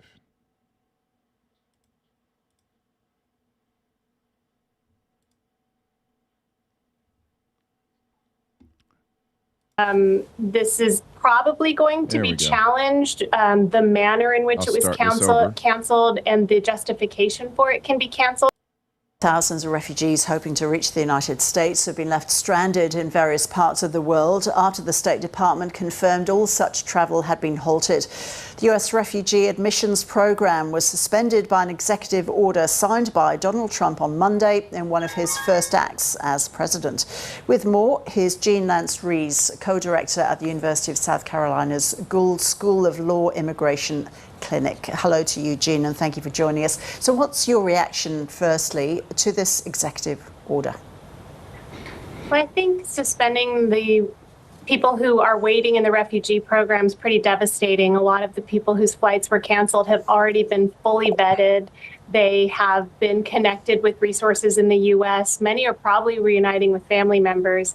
And real quick, they said University of South Carolina. That woman. Yes, they did. That woman is in Los Angeles. I'm from South Carolina. USC. I think it's the other USC. It's the other. I think it's the other USC. Cal. The other, University of Southern California. I think that's crazy. Yeah, that's I think they botched that up. I can almost guarantee you that she is not associated with the University of South Carolina. And have waited years for the opportunity to come to the U.S. Through the refugee program.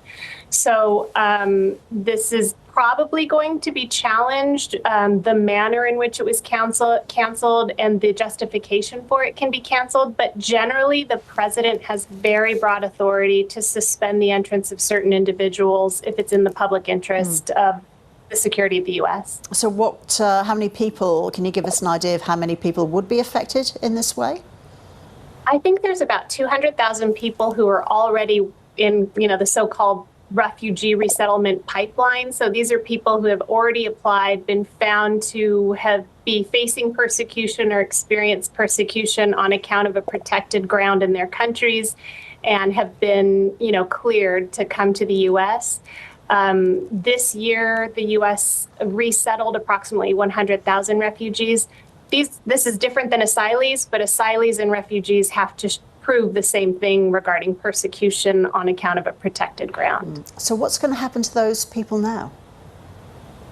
Well, they're stranded. So many refugees are coming from refugee camps where they've spent many years, or they're living in exile in another country. This is going to affect a lot of people from Afghanistan, from Syria, from the Democratic Republic of Congo, from Venezuela, who are basically waiting in limbo in refugee camps or in unstable places outside of their country, waiting to be resettled in the U.S. So there are legal challenges to several of Donald Trump's executive orders that have or are expected to be filed with the courts. You say you expect a challenge to this particular executive order? I do. I expect there'll be a challenge to, the president has this broad authority, but it has to comply with the law. With immigration laws, we saw the same kind of challenge under the Trump versus Hawaii during the travel bans. And also the president has to follow certain procedures when announcing something that affects such a large group of people under U.S. law. So were advocacy groups expecting Donald Trump to do this, Jean, once he was declared the winner of the presidential election? Were asylum groups expecting that he would make good on his campaign promise to clamp down on refugees as quickly as he has? There was an expectation of, for example, a closure at the border, a suspension of refugee. I don't know that the expectation was it would happen this quickly. And I think some of the statements made by President Trump have kind of been, for lack of a better phrase, all over the place. So while I do think people were preparing and anticipating, I think the suddenness of the refugee program is surprising that, flights are being canceled already. Yeah. And have refugee groups in the US then been trying to get as many people as possible into the US ahead of the new administration taking office? I think in general, a lot of U.S. immigration laws that provide humanitarian relief or benefits to people, there was a big push to try and come to the U.S. and remain in the U.S. before January 20th. Yeah. So what is the criteria now for refugees to be allowed into the country? Well, it's unclear. Refugees are admitted pursuant to U.S. law that gives the criteria, and only an act of Congress can change what the criteria is for a refugee. It's borrowed directly from the International Protocol on the Refugee for the Convention of Human Rights. But the executive order is unclear on what, if anything, would be a new criteria. It says that there can be some approval on a case-by-case basis, but this is a total suspension. And really only an act of Congress can change the definition of a refugee, because that's enshrined in U.S. law. Okay. Yeah. So this was a big thing this week as well, because we had these, asylum seekers who were apparently awaiting flights, and all of a sudden they got told, yeah, that's not going to happen. It's all canceled. And so, I don't know. I have mixed feelings. I get the government shutdown. I get certain things that have come to a halt. I don't think, my personal feelings is that doesn't have to be every single thing. There has to be some exceptions. There has to be things that affect people in such a way that are already in process or in progress that you probably shouldn't just pull the plug on someone who is, in that pipeline already. You want to say, okay, this is the cutoff of the pipeline. We will process all of these people, continue to process these people as they've already been vetted. A lot of them already have their family members here. They're coming to join their family. Like, you don't just cut that off. And now this person don't even know. They don't know what's next. They don't know if they're going to be allowed to come in with their family. They don't know. I just don't like handling things that way, without any concern or thought for the human element involved in it, Yeah. Yep. So yeah, that's well said. I think that my concern is that people like, to be honest with you, PBD, Patrick Bet-David. Yeah, this process is the process of how Patrick Bet-David came into the country. They were fleeing Iran. I have a friend of mine who came over here from Iran in a less tumultuous time. But I imagine that if they were to come over, they would have had to go through the same process as PBD. And actually, we have somebody in our church converted from Islam to Christianity, and we got to witness their whole family being baptized at the front of the church. Wow. Him, his wife, his two teenage daughters. They converted from Islam to Christianity, and they escaped. They escaped Iran. So when I see things like this happen, I get concerned that it's a ham-handed approach. I know that the asylum program was being abused, and that's why this is being done. I know that the Biden administration was allowing people to claim asylum when it was absolutely bogus. And the thing that I don't like about this is that legitimate asylum seekers are probably collateral damage in this move. And I understand that sometimes you got to do something like that. So I'm not saying that nothing should be done, right?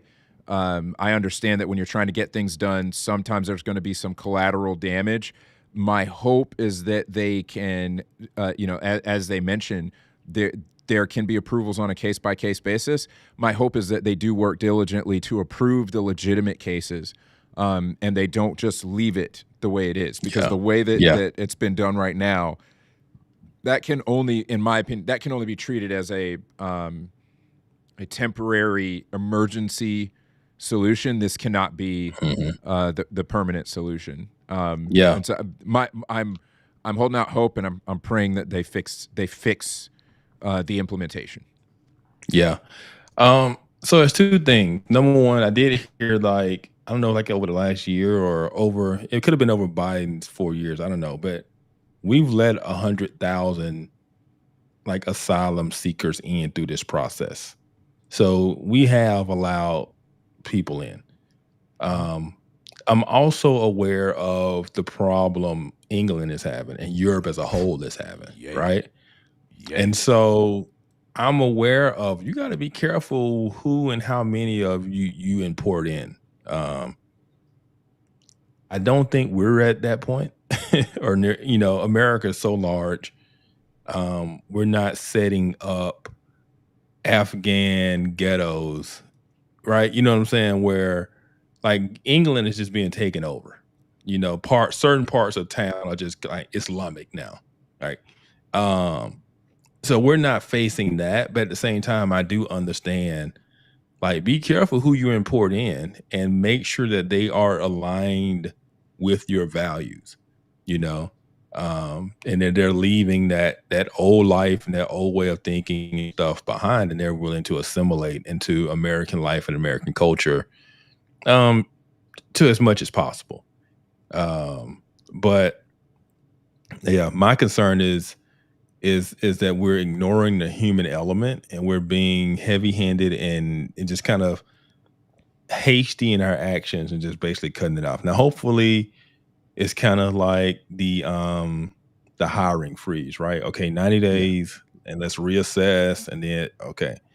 And I hope it's not nope, everybody who's in the country that's not a U.S. citizen is getting kicked out.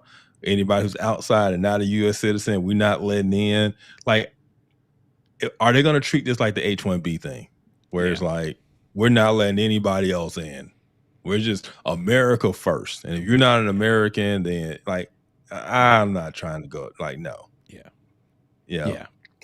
It's not like we're running out of room and resources in this country. Right. No, we're not.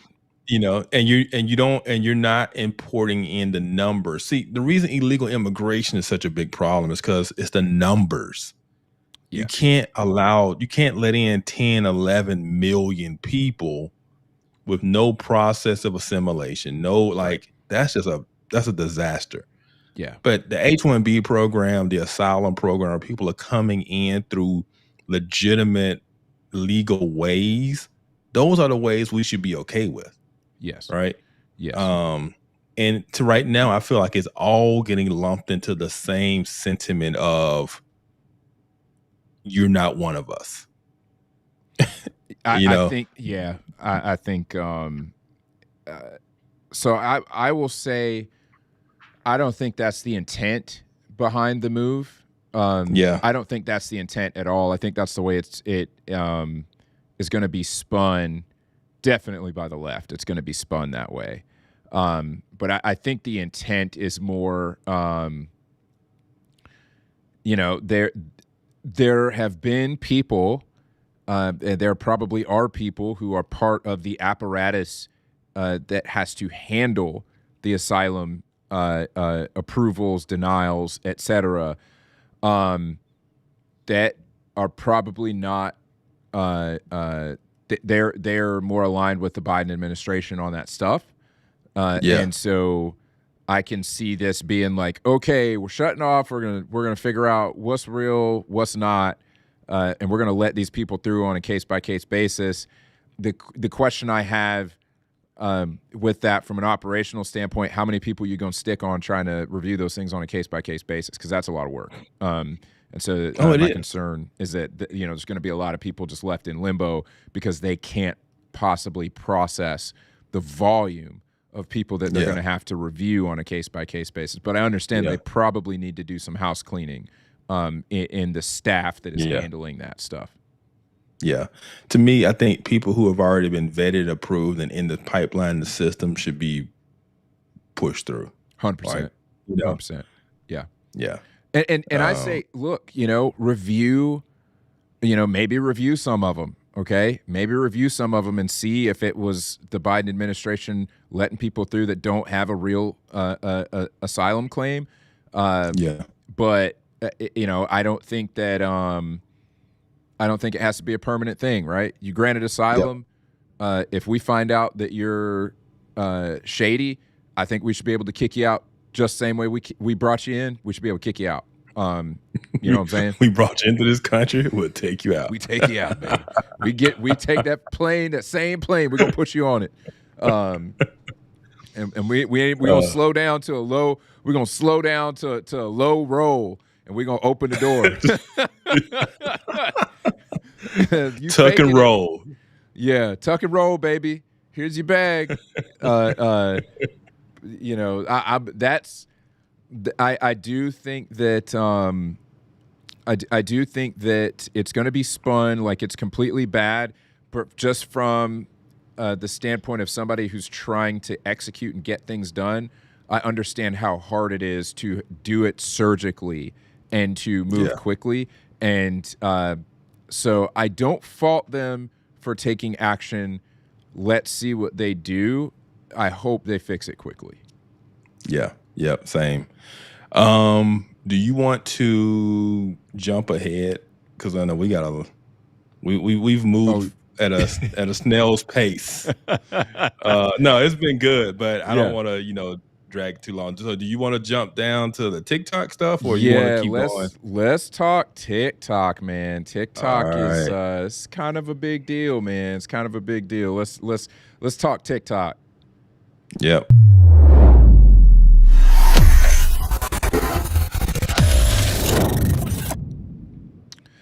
Yeah. Good old TikTok. Got our dances back. Well, we got our dances back. Yeah. Here we go. TikTok back in the house. All the Gen Zers can now live again. They can breathe. They've been put back on internet oxygen. Don't hate me, Gen Zers. Don't hate me. I was really looking forward to the Gen Zers being back on Facebook. I really was. They would never come back. They were going to go to Instagram. They were never coming back. Man, okay, so there's so many things to talk about associated with this. So many things. You mind if I pontificate for a second? Okay. The floor is yours, my brother. Appreciate that, brother. Okay. So, listen. We've had so many things said about the TikTok ban. So let's just cover what's happened first. So obviously there was stuff put in motion actually back when I want to say it's back when Trump was in office was when this first started to be put in motion, where there was a bipartisan group of legislators who were concerned about the amount of data that TikTok was taking off of U.S. citizens' phones and giving it to the CCP. So a lot of people do not quite understand that that the CCP has an ownership stake in TikTok. Okay. And it's been brought up this week. Honestly, I probably should have brought up a couple of these videos because there is what is called a golden share with the CCP, with the Chinese Communist Party, if you don't know what that stands for. The CCP, for any Chinese company, you have to give, if you are a Chinese company, you have to give the Chinese Communist Party a golden share in your company that is off the books internationally. It is on the books in China, but it is off the books internationally. And it's actually off the books in the sense that it supersedes any shares that anybody in China or abroad owns in that company. So TikTok is a public company in the US. People have invested in it. They did not know up until probably this week that Xi Jinping literally has unilateral control. That golden share in China dictates what can happen with that company. It is basically owned by the Chinese Communist Party. You can have people putting money in and out. There can be investment, all that stuff. When they have that golden share, it doesn't matter at the end of the day. They have supreme voting rights on what happens with that company. And so we just found that out. Kevin O'Leary was on TV talking about it because he was trying to put together a deal to buy TikTok. He was, part of his thing was trying to crowdfund it, but a bunch of people found out this week as they were trying to figure out a deal that Xi Jinping has unilateral control over that company. He has ultimate decision whether it can be bought or sold. And so, I'm actually a little bit disappointed that Trump gave them an extension because of that. Before, I would not have cared as much. I do think that American citizens have a right to decide whether they want to give up their information to the CCP. As much as I don't like that, they have a right. If they want to use an app that's going to give up their phone data to the CCP and you don't care about that, okay. However, when China has basically been shady and they have allowed the Chinese Communist Party to have shadow control of a publicly traded company that American citizens have invested money into, now we got a problem. Mm-hmm. Now the sheriff needs to come for you. So there are potentially going to be legal challenges to that. They're probably going to get sued for that because I can almost guarantee you that not a single shareholder knew about that because China purposefully keeps it secret. So that's going to be a thing. They're back online right now.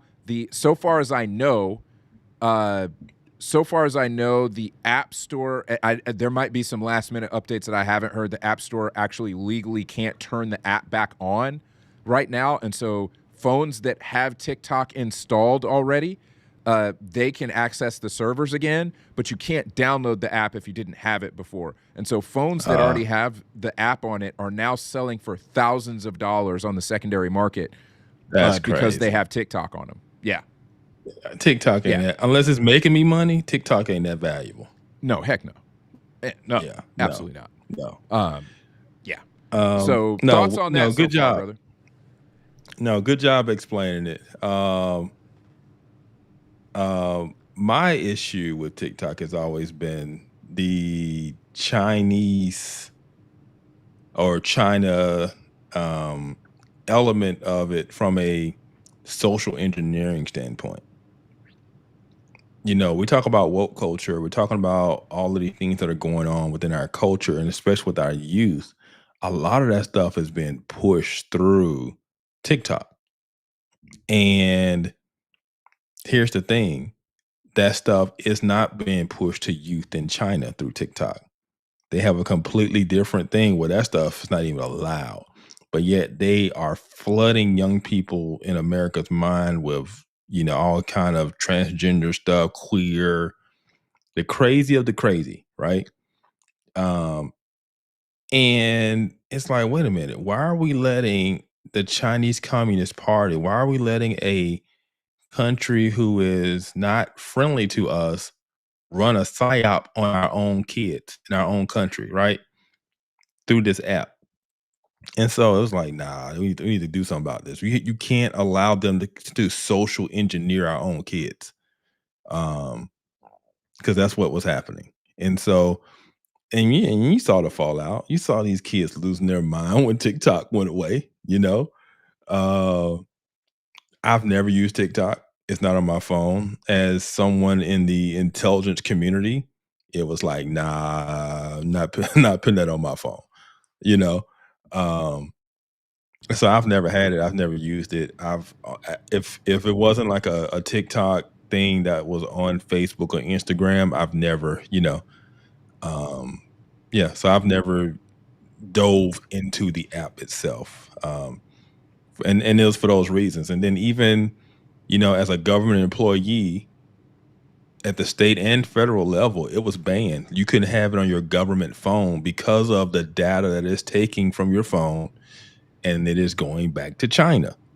And so it's like, yeah, no. And so I get it why it was banned. And the ban was real. And this is what Trump does. Trump likes leverage, right? Yes. And he's using this as leverage to get them to do what he wants to do. Because his whole thing has been about U.S. ownership and control, because he's just trying to get it away from the CCP. So he's like, yeah, we can have TikTok, but it's going to have American ownership and it's going to have American control. You're going to have servers in the United States where that information sits and stays, and it's not going back to China, And they got 90 days to figure that out, or he's going to cut it off if they don't reach a deal, And he's just playing hardball. Yeah, he's saying, and this is what he's doing, the tariffs. This is what he's doing with all. He's like, look, for way too long, we catered to everyone else, even though we were the superpower. We have tried so hard for all these years to not be a superpower, to not act like a superpower, to not be imperialistic, to not force our will, right?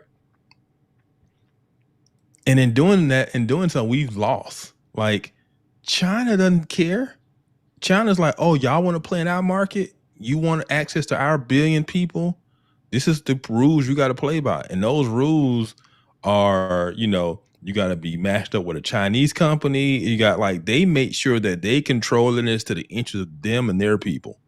They don't just go, no, we're a free market. And no, they don't care. They have these strict rules that if you want to play in China, these rules you're going to play by. Well, Trump's just saying the same thing. He's just saying, okay, y'all want to play in America? These are the rules you got to play by. And I don't have a problem with that. I don't have a problem. This is the rest of the world does not have a problem with power and strength. We do in the West. In the West, we view power and strength as bad, right? And the reason that you're having this move to the right with the Trump and then right-leaning figures in Europe is because people have realized that no, Trump power and strength isn't bad. We don't have to apologize for being strong, right? You don't have to apologize for,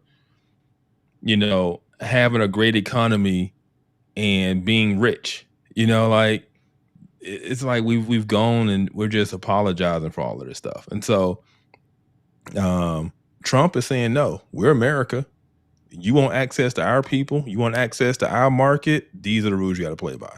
And he's playing hardball, and for that I give him props. And he's doing the right thing. And if somebody loses access to their TikTok dances because TikTok decides that they rather not be in the US, then oh well. Because welcome back to Facebook.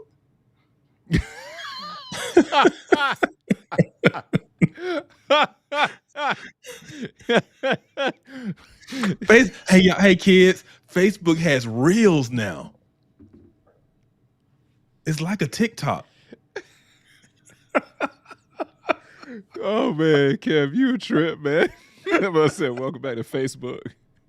Oh man. Oh, Who's my cool God. now, huh?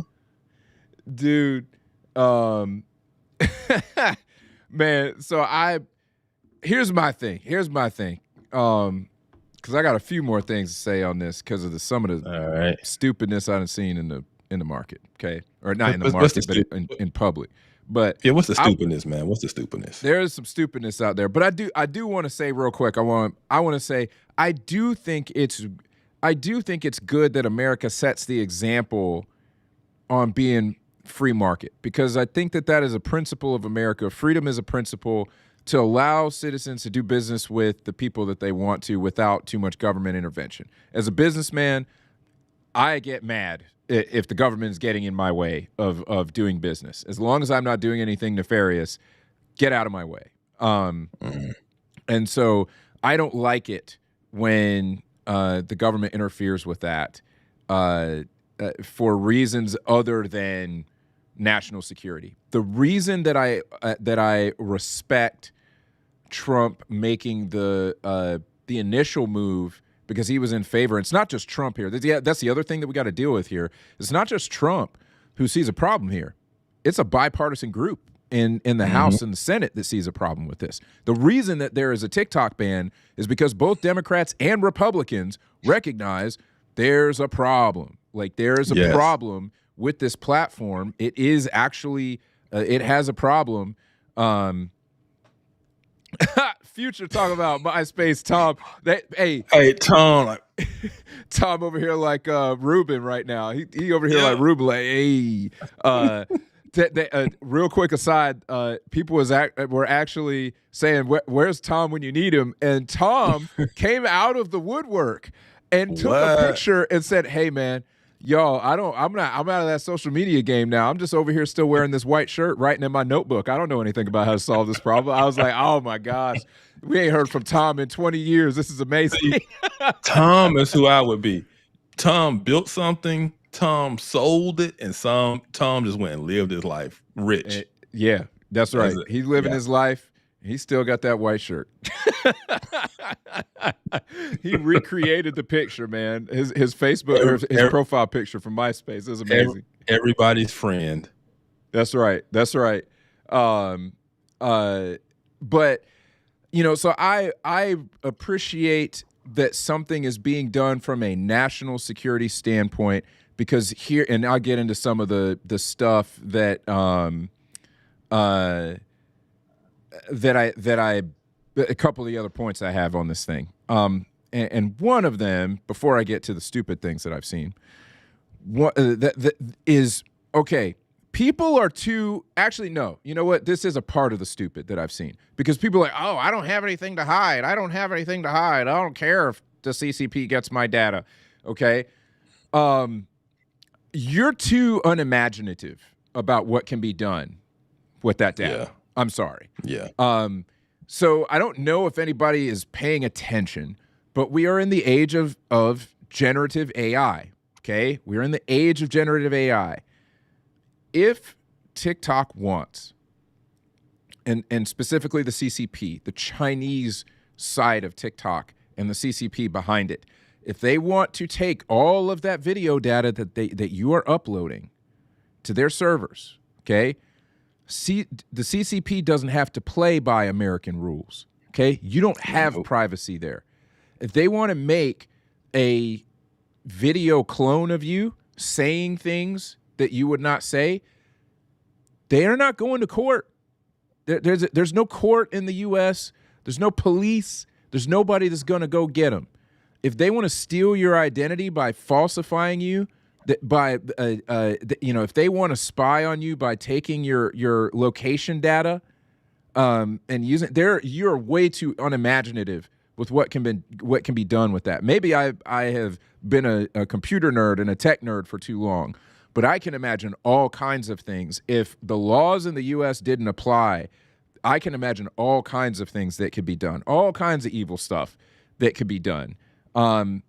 Just imagine you're a celebrity and you cross the CCP the wrong way, Oh my goodness. The things that they could do with that information from you having TikTok on your phone. Um, uh, Cybersecurity experts basically said with TikTok, they were like, oh yeah, no, this is spyware. I deleted it off of my phone once I actually ran network diagnostics to see what it was pulling off of my phone, pulling all kinds of stuff that has absolutely nothing to do with what you would be doing on TikTok. And it's sending it home. And the rule was supposed to be that the U.S. Entity of TikTok did not share that information with China, with the Chinese parent company overseas. Guess what they found out? They were still sharing the data. Chinese law, they have to. They have to. That's right.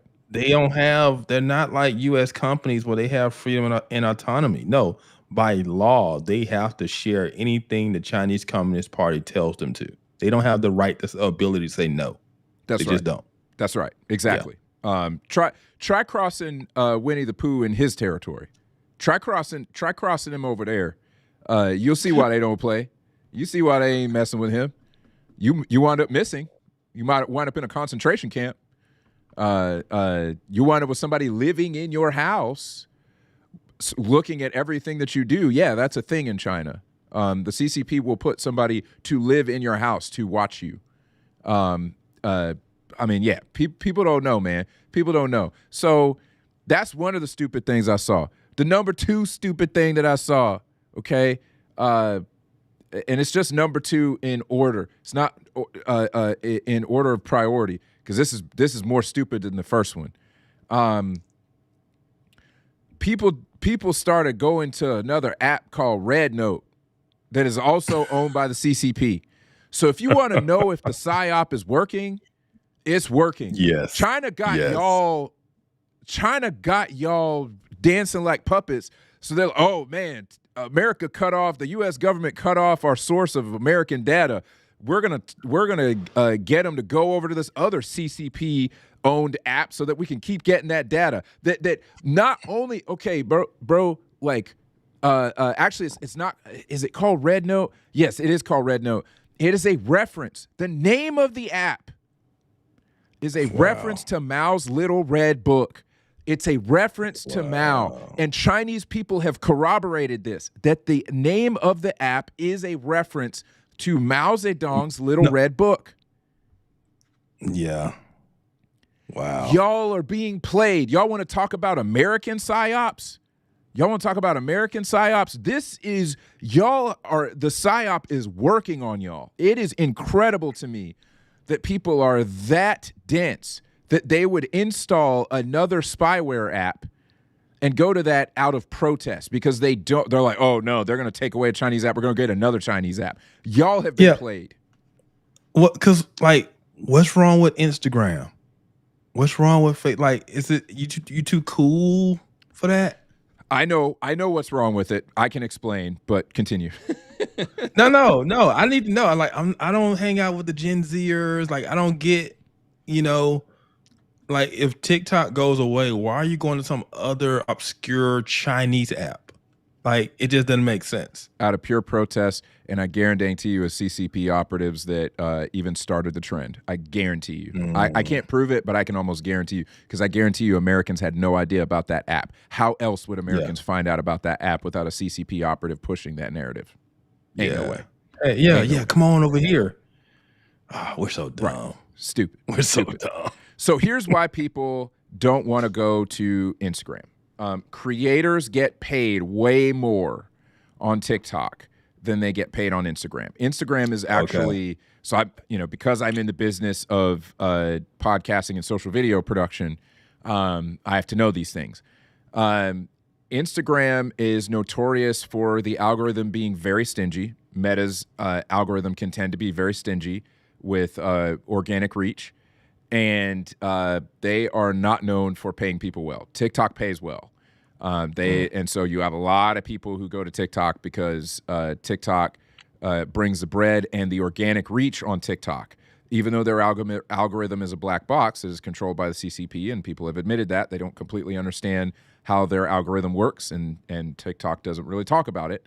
And it's been confirmed that they they have their thumb on the scale of what they want shown and what they don't. It's part of the problem that American lawmakers have, because it's basically a brain rot app in some respects, not completely, but they use it to push brain rot. Again, people want to consume brain rot. They have the right to do that as Americans. But the amount of viewership that you can get on TikTok blows Instagram out of the water. So people will talk about like, all right, TikTok's banned. Here's what you need to do. You need to head over to YouTube. You need to head over to Instagram. You're not going to get TikTok viewership numbers, but at least you'll be up and running. But you have a lot of people who are saying like, bump Instagram. I'm not going to Instagram. I am going to YouTube because YouTube takes care of creators better. So there's a big revolt against going back to Instagram, because Instagram will take your content and not really share revenue with you very much. YouTube's a lot better about that. But yeah, so that's why people don't want to go back to Instagram, because they piss because Instagram's stingy in many ways. I got you. Yeah. I got you. But I think people are going to go to YouTube. If this doesn't get solved, which I think it will, they're going to go to YouTube. They're going to be on here with us. Okay. All right.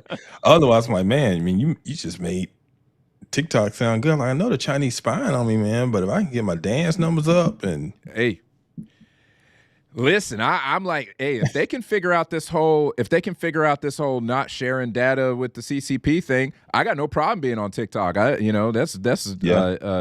audience. I'm trying to get there. I have a responsibility to try to help my clients grow. Our company has to be able to know these things. So I'm not going to tell them don't be on TikTok if they're going to get mad viewership. But I am going to say that if you're giving up all your data, you'll make that decision. We'll help you, but we haven't had anybody who wants to go hard in the paint on TikTok yet because of all those issues. And so I honestly think that if they figure this out, you're going to see a boom on TikTok. If they bring TikTok back and the data connection is cut off, all the people who were holding off on TikTok because of that issue are going to flood in there. Yeah, I would get on. I would get on only for content creation. I'm not trying to brain rot scrolling TikTok, you know? Yeah. Yeah. I want access to the viewers. Exactly. Kev was getting his shoulders warmed up and ready to make some money with his sick dance moves. That's right, Future. I know he's got it. Absolutely. Got to do all the trendy dances, all the new Gen Z songs. I got to do all of that. I want to see it. I want to see it. Hey, put a 1 in the chat if you want to see it.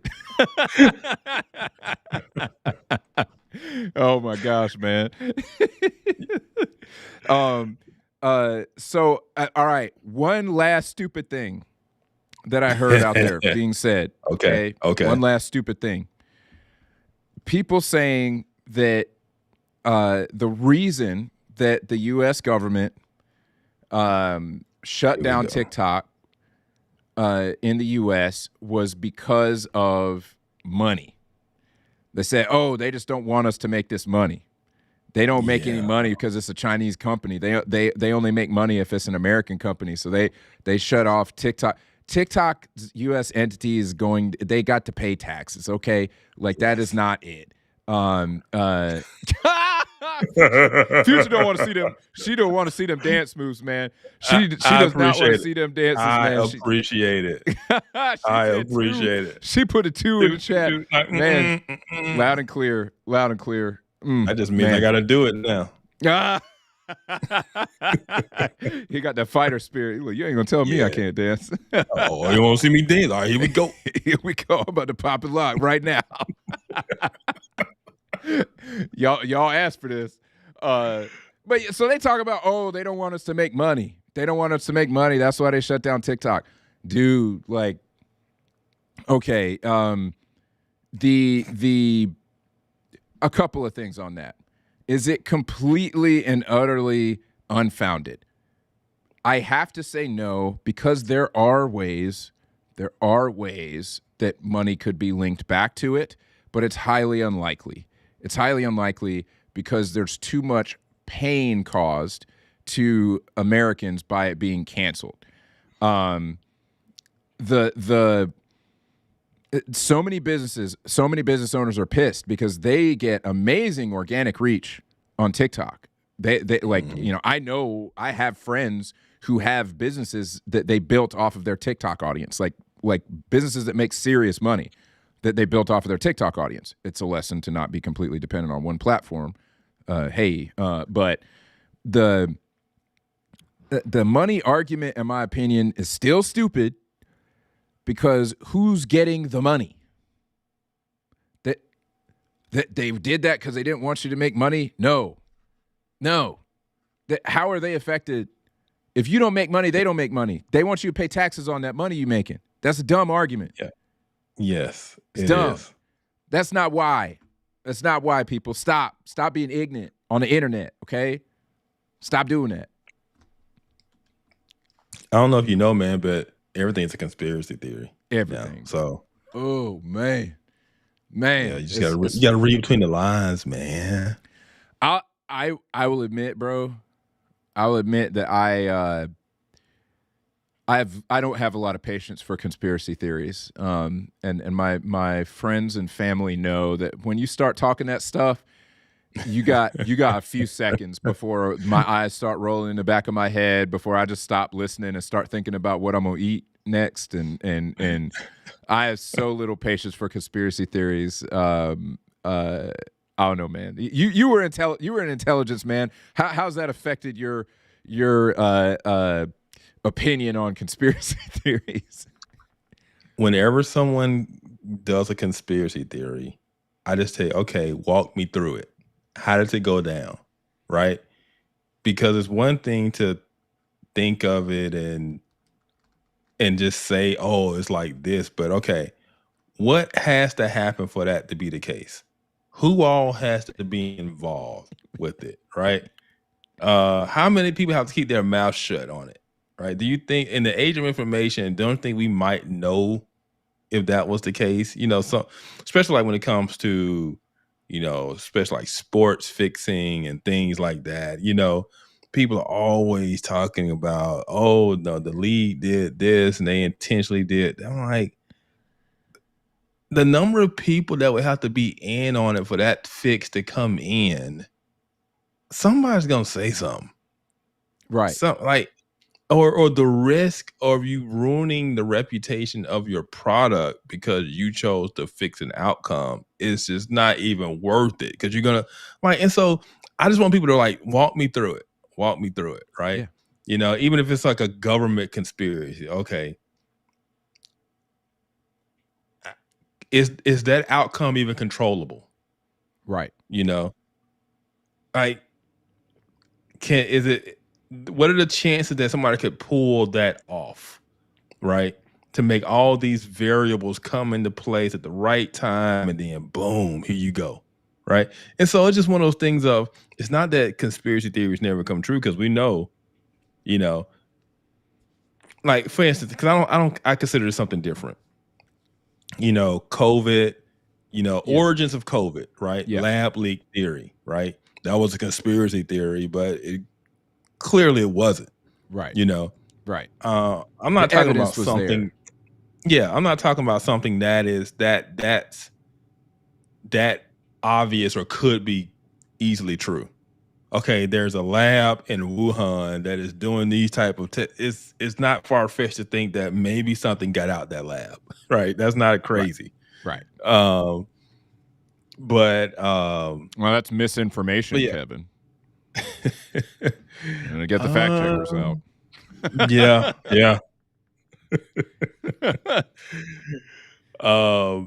But yeah, that's just kind of that's how I handle conspiracy theories. Okay, let's talk through it.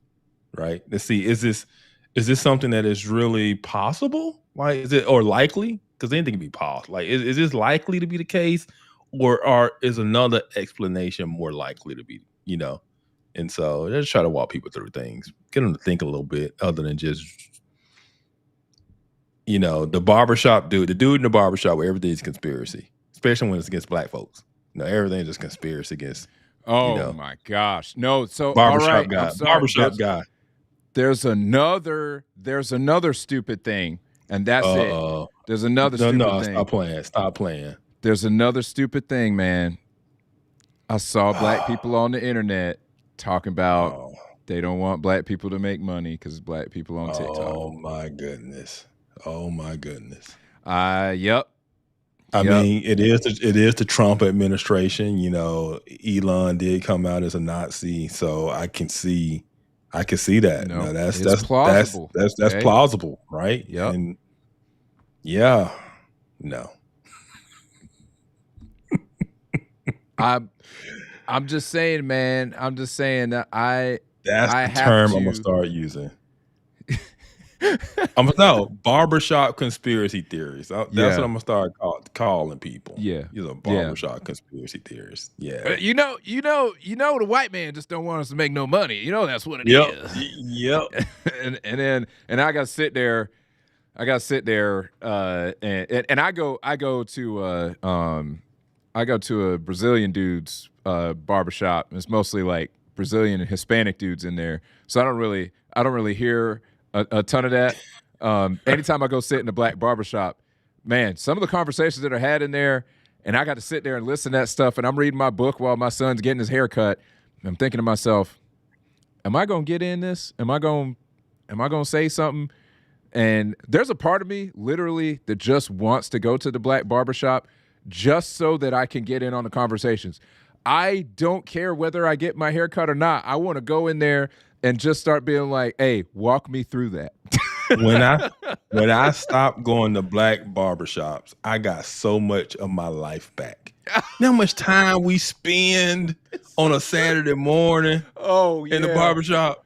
Hours so of true, days bro. of our lives. My dad, like my mom and dad, like they used to drop me off when I was a teenager.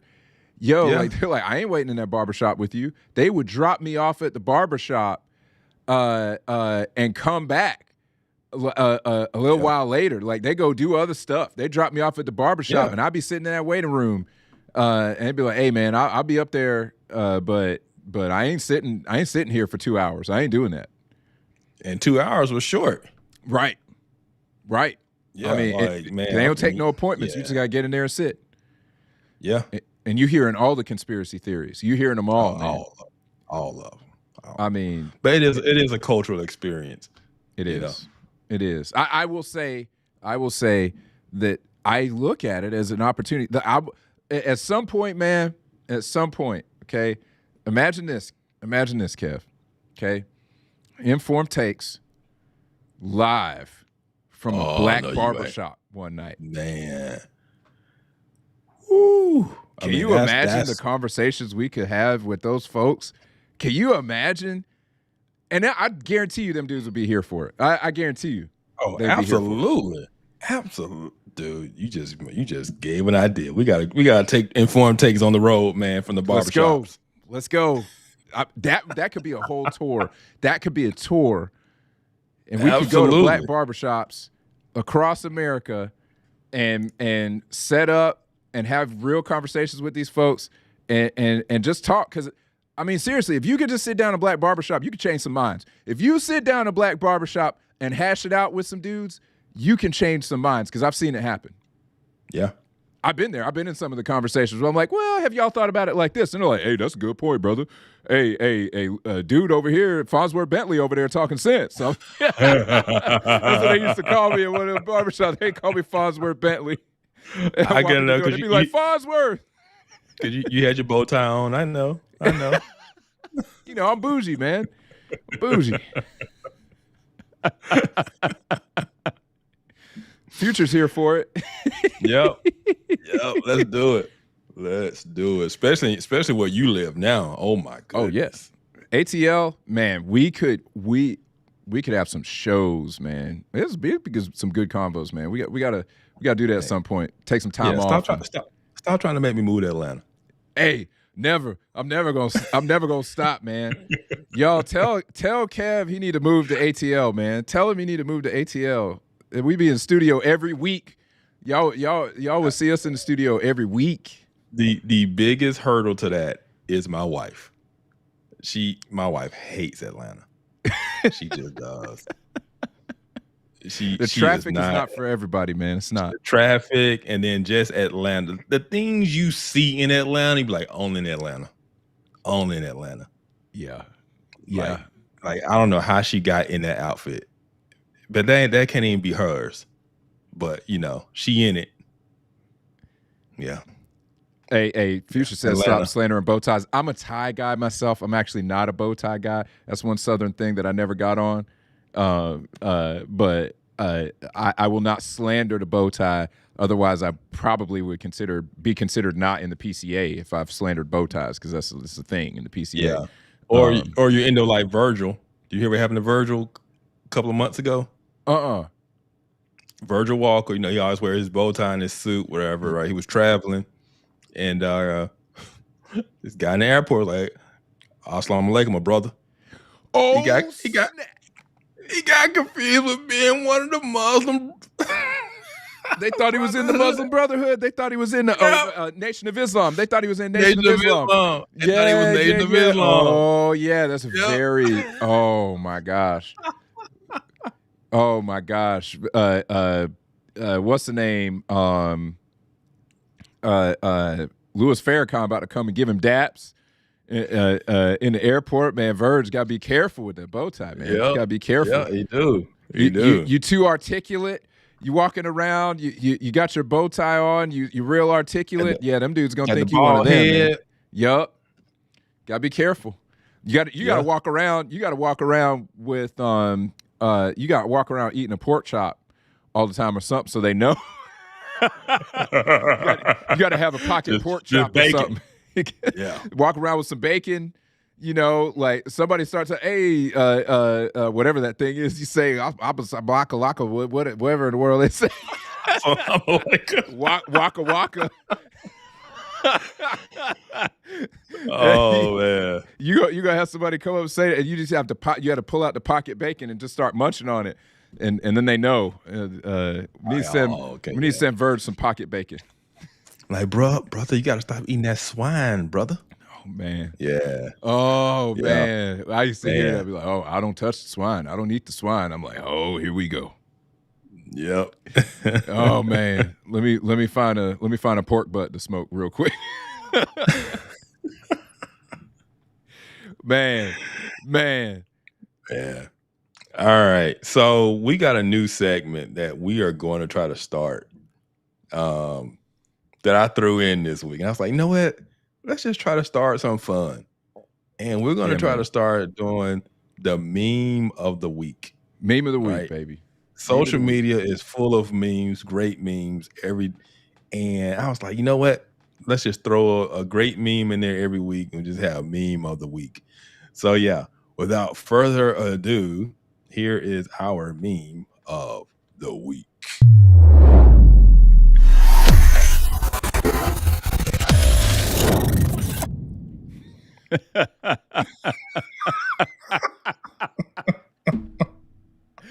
Oh, speaking of immigration. Oh, my gosh. Oh, man. The sentiment here.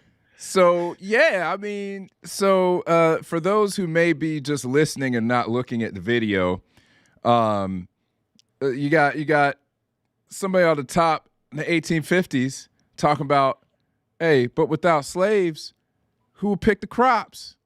And on the bottom, you got a purple-haired NPC with a hammer and sickle shirt on. In the 2020s, talk about without illegal immigrants, who will pick the crops?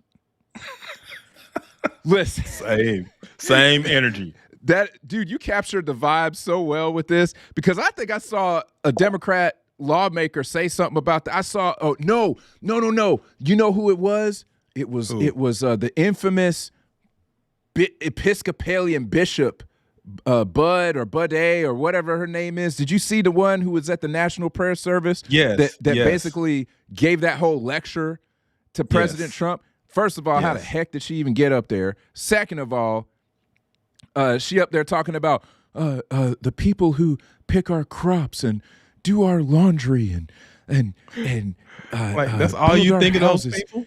And that's exactly what I was thinking. I was like, this woman is racist. Hey, who's gonna cut your grass? And I was like, dang, like, whoa, how did you just say that with a straight face? Aren't y'all supposed to be the non-racist ones? Like, I know y'all accuse us of this all the time, but you just basically said that's what they do. Yeah, who's gonna be your nanny at your, raise your kids for you? Oh, I just thought about it. It was a movie. What was the name of that movie? Jim Carrey was in it, and I can't remember the name. Anyway, it was about corporate America, and him and his wife end up getting laid off and whatever. But they were both just these career people in corporate America, and they had a Hispanic nanny to raising their son. Their son did not speak English. He spoke Spanish.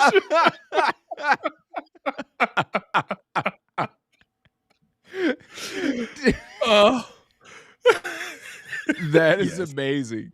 That is absolutely amazing. I mean, dude, she said that, and she ain't the only one. You hear them say it pretty much 2-3 times a week. You'll have somebody, an actual sitting member of the House or Senate say something like that. Sitting Democrat politician who's say gonna something pick our like that. oranges. Yeah.